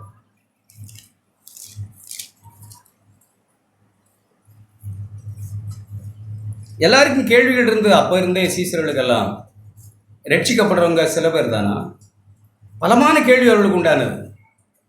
யார் ரட்சிக்கப்பட முடியும் ஆண்டவரே? இப்படியெல்லாம் நீங்கள் சொல்கிறத பார்த்தா ரட்சிக்கப்படுறவங்க சில பேர் தானா? 19ஆம் அதிகாரம் 24ஆம் வசனம். ஐஸ்வர்யவான் தேவனுடைய ராஜ்யத்தில் பிரவேசிப்பதை பார்க்கல ஒட்டகமானது ஊசியின் காதலில் நுழைவது எளிதாக இருக்கும் என்று உங்களுக்கு சொல்லுகிறேன். ஐஸ்வர்யான்னு சொன்னோன்னா பணக்காரர் நம்ம யார் அப்படிப்பட்ட பெரிய மில்லியனர்ஸுங்கள்ல. ஐஸ்வர்யவானா எனக்கு தெரியும், நான் நீதிமான், நான் சரி அப்படின்னு பிறரை எப்போ பார்த்தாலும் நியாயம் திருத்துக்கிட்டு இருக்கிறவங்க ஐஸ்வர்யம். அப்படி சொல்லுவோம். நம்மகிட்ட பணம் இங்கே பிரச்சனை இல்லை, இங்கே பக்திக்கு தான் போராட்டம். நான் நீதிமானா, நீ நீதிமானா, நான் சரியா, நீ சரியா. வீடுனால அது பிரச்சனை, சபையிலே அதான் பிரச்சனை. சபையில் பிரச்சனைக்குரிய ஒரே ஆளு தங்களை நீதிமான்னு சொல்கிறவங்க. நான் நீதிமானா, நீ நீதி தான். பாவிகள் இங்கே இல்லை. பாவிகளுக்கு ஒரு பிரச்சனை இல்லை. பாவிகள் எல்லாரும் நல்லா தான் இருக்காங்க.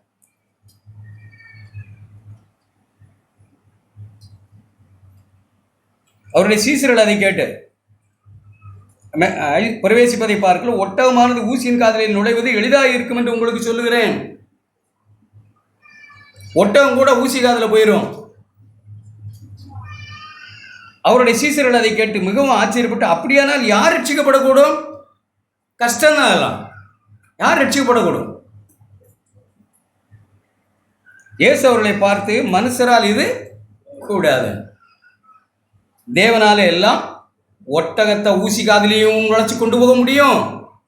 ஐஸ்வர்யவானை தேவனுடைய ராஜ்யத்திலும் கொண்டு போய் சேர்க்க முடியாது. தேவனால் கூடும், ஒரு மனுஷனாலும் கூடாது. விளங்கியிருக்கோம்? அப்படின்னா இது தேவனால தான் ஆகும்னு அவர் சொன்ன வார்த்தைகளை நான் கேட்டு, ஆண்டவரே எனக்கு வைத்திருக்கிற இந்த இடுக்கமான வாசலை நான் தெரிந்து கொள்கிற ஆண்டவரே, யார் என்ன வேணாலும் சொல்ற, என்ன காரியம் வேணாலும் நடக்கும், இதில் தான் நீர் என்னை நடத்தி இந்த பாதையில் தான் போகணும்னு நீ நினைக்கிறேன். நான் கடந்து போகிற ஆண்டவரே, என்னை உடை, என்னை உருவாக்கும், உன்னுடைய குமாரனுடைய சாயலா. என் குடும்ப சூழல்கள், பண கஷ்டங்கள், வியாதி, பிரச்சனை எது ஒன்றாலும் இருக்கலாம். இதெல்லாம் தேவனே என்னை உடைக்கும்படிக்கு, என்னை நெருக்கி இடுக்கமான வாசலுடைய உண்மை கண்டு ஆண்டவர் எது வழி கடந்து போனாங்க? இடுக்கமான வாசலுடைய. அவர் அடிச்சுவடியில் வைத்து அங்கே போயிருக்கிறார். அந்த தடத்தை நான் கண்டுபிடிச்சு அதன் இடுக்கமான வாசலுடைய பெரிய விசாலமான வாசல் இல்லை, அதுக்கு நம்ம சபையும் கூடலை. இடுக்கமான வாசலில் போகிறதுக்கு இங்கே வர வேண்டியதில்லை, விசாலமான பாதையில் வர்றதுக்கு நாம் இங்கே வர வேண்டியதில்லை. அது கேட்டுக்கு போகிற வாசல், இது ஜீவனுக்கு போகிற வாசல்.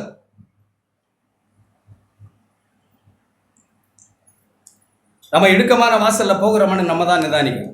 பரவாயில்ல, எது வேணாலும் நடக்கட்டும். ஏன்னா நான் ஆண்டவரை தெரிந்து கொள்கிறேன்னா, ஆண்டவருடைய வழியை தெரிந்து கொள்கிறேன்னா, ஆண்டவருடைய மனோபாவத்தை நான் இப்போ தெரிந்து கொள்கிறேன்னா, ஆண்டவருடைய மனசு இந்த சூழலை எப்படி இருக்குன்னு பரிசுத்த ஆவியானவர் எனக்கு ஞாபகப்படுத்துறாரா? சும்மா உழப்புறதில்லை கிறிஸ்தவ வாழ்க்கை. ஆண்டவருடைய மனசு இந்த சூழலில் எப்படி இருந்திருக்கும் அப்படின்னு பரிசுத்த ஆவியானவர் எனக்கு ஞாபகப்படுத்தலைன்னா, நான் விசாலமான வாசலை தெரிந்து கொண்டு எனக்கு அற்ப சொற்பமான அழிஞ்சு போகிற ஆசீர்வாதங்கள் மேலே மனசை வச்சு சபையிலையும் இருந்து பெரிய பெத்த பேர் எடுக்க ஆசைப்படுவேன். இதெல்லாம் உணர்ந்து தான் சொல்கிறாங்க, இடுக்கமான வாசலுடைய உட்பிரவேசிக்க பிரயாசப்படுங்கள், அதை கண்டுபிடிக்கிறோள். வெகு சிலர் இடுக்கமான வாசலை கண்டுபிடிச்சது போல பிரவேசிக்க பிரயாசப்படுகிறது போல நிறைய பேர் இங்கே இருப்பாங்க. ஆனால் உண்மையாய் கண்டுபிடிக்கிறோள் வெகு சிலர், நிறைய பேர் பிரயாசப்படுவாங்க. அந்த பிரயாசத்தின் நடுவில் இயேசுவை பார்க்க முடியாமல் போய்விடும். பரிசுத்த ஆவியானவர் இயேசுவை காட்டாமல் தப்பா போயிடும். யாக்கோபு 5ஆம் அதிகாரம், யாக்கோபு எழுதின நிருபம்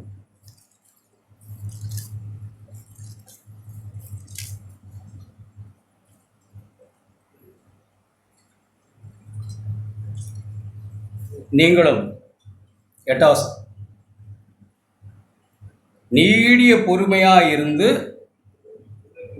உங்கள் இருதயங்களை ஸ்திரப்படும். அது என்ன கான்டெக்ஸ்ட் எழுதியிருக்கு நீங்கள் படித்து பார்த்தீங்களா? என்னத்த பேசி என்ன பேசுகிறாங்க? நீங்களும் நீடிய பொறுமை உள்ளவர்களாக இருந்து உங்கள் இருதயங்களை ஸ்திரப்படுத்துங்கள், கர்த்தருடைய வருகை சமீபமாக இருக்கிறது. ஐஸ்வர்யவானை பற்றி சொல்லு. ஐஸ்வர்யவானா பணம் மட்டுமல்ல, நான் நீதிமான் என்று இருக்கிறவனும் ஐஸ்வர்யவான். பூமியிலே நீங்கள் எல்லா மனுஷராலும் மதிக்கப்பட்டு எல்லாருடைய மனுஷருடைய கனத்தையும் மரியாதையும் போகிற இடமெல்லாம் மனுஷருடைய கனத்தையும் மரியாதையும் தேடி நீங்கள் சம்பரமாய் வாழ்ந்தீர்கள். என்னை எல்லாரும் மெச்சிக்கொண்டார்கள், நான் எல்லாராலும் அங்கீகரிக்கப்பட்டேன், எல்லாரும் என்னை சரியாய் புரிந்து கொண்டார்கள் அப்படின்னு சம்பரமாய் வாழ்ந்தோம், சொகுசாய் வாழ்ந்தோம். அப்படி படிக்கிறேன். கொளுத்த விட அடிக்கும் நாளிலே நடக்கிறது போல இருதயத்தை போஷித்தோம். மனுஷருடைய மகிமையினாலும் கனத்தினாலும் மனுஷர்களுக்கு முன்னாடி அழுது புலம்பி மனுஷர்களை நம்ப வச்சு இருதயத்தை கொழுக்க வச்சுட்டோம். மனுஷர்களை நம்ப வச்சுட்டோம்ல, அது எவ்வளவு பெருசு. அடுத்தது, நீதிமானை நீங்கள் ஆக்கினைக்குள்ளாய் தீர்த்து கொலை செய்தீர்கள், அவன் உங்களோட எதிர்க்கல சாரின்னுட்டு வந்துட்டான், அவ்வளோதான்.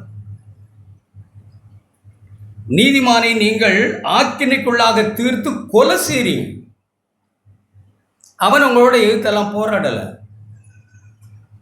எதிர்த்து போராட ஆண்டவர் அவனுக்கு சொல்லலை, ஏன்னா அவர் எதிர்த்து போராடலை. என்னுடைய ராஜ்யம் இந்த உலகத்துக்குரியது அல்ல, நீங்கள் கொடுக்கிற இந்த நல்ல சாட்சி எனக்கு குப்பை.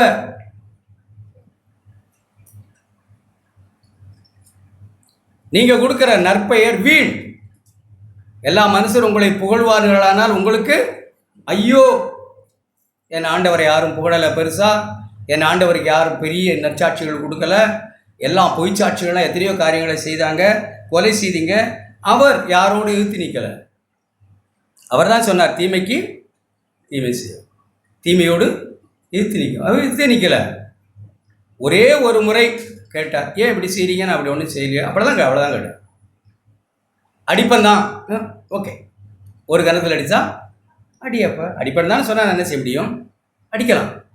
இப்படி தான் பண்ணுவேன், தூத்தி திரிவேன், எப்படி வேணாலும் பேசுவேன், பொய்ய ஓகே சரியா, எப்படி வேணாலும் சார். அவன் எழுத்து நிற்கல. நீதிமான் அப்படி, அவன் இயேசுவை கண்டவர், எழுத்து நிற்கல.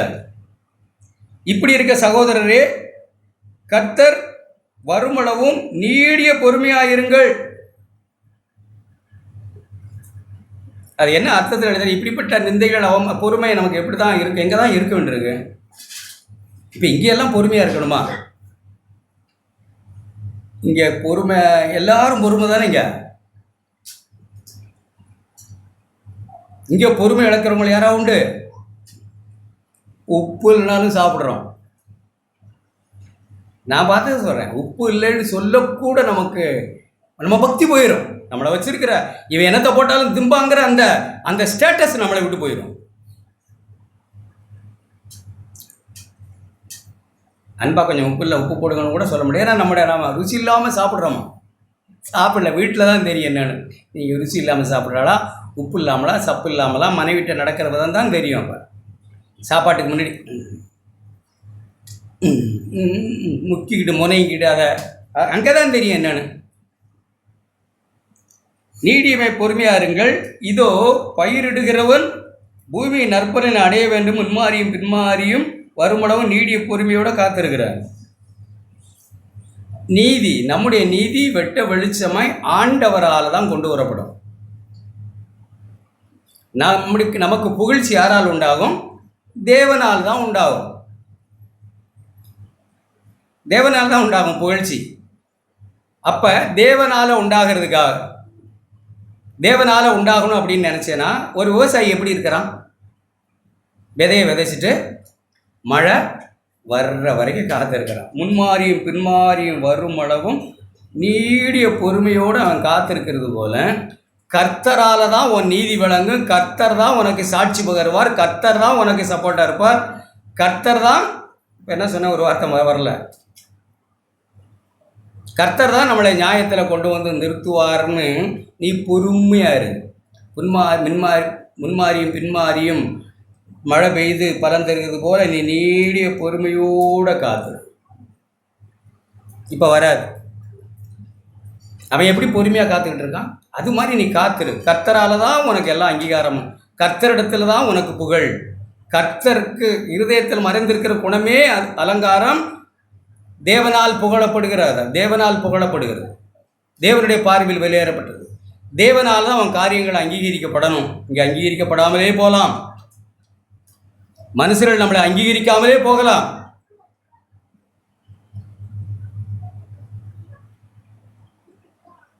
இதெல்லாம் நடக்கலாம்.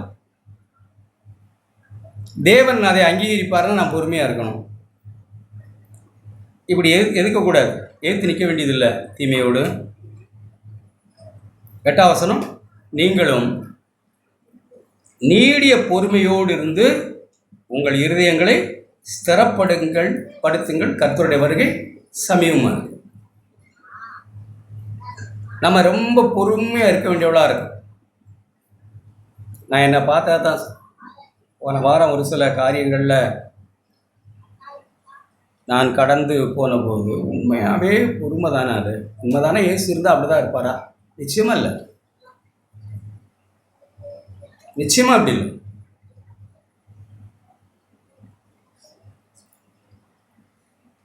ஆண்டவர் எவ்வளோ பொறுமையாக இருந்தான்னு சார், நீ யார் தப்பாக விளைவிக்க ஓடிச்சு புரிஞ்சுக்கிறார் சார். இயேசுவை ரொம்ப நாளாக ஒருவன் 10 அறை உடனும் இருக்கான், பிடிக்கல அவர் பேசுகிற சத்தியம். ஆனால் அவனுக்கு வாய்ப்பே கிடையாது. பலமாக எதிர்க்கிறான். பரிசேயர்களே எதிர்த்தாங்க, ஜனங்கள் அவருக்கு ஆதரவாக இருக்கிறான்னு பயந்தாங்கன்னு எழுதியிருக்கு, நிறைய இடத்துல எழுதியிருக்கு. இப்போ ஆண்டவரை பிடிச்சாங்க, அடித்தாங்கல்ல, இவன் அதுதான் வாய்ப்புணிச்சு போய் பட நீ எத்தனை அடி அடிக்க முடியுமோ அடிச்சுட்டு விட்டான். தன்னுடைய விரோதத்தை அப்படி தீர்க்கிறான். மனுஷனோட அவர் தீர்த்தாங்க. என்னன்னே தெரியாது, என்னத்தையும் எட்டி பார்க்குற, யாரோ கல் அடிச்சாங்க, நானும் கல்லடி, யாரை அடித்தேன்னு உனக்கு தெரியுமா? தெரியாது. எல்லாரும் அடித்தாங்க, நானும் அடிச்சிட்டேன். ஸ்தேவான் அடித்தாங்களே,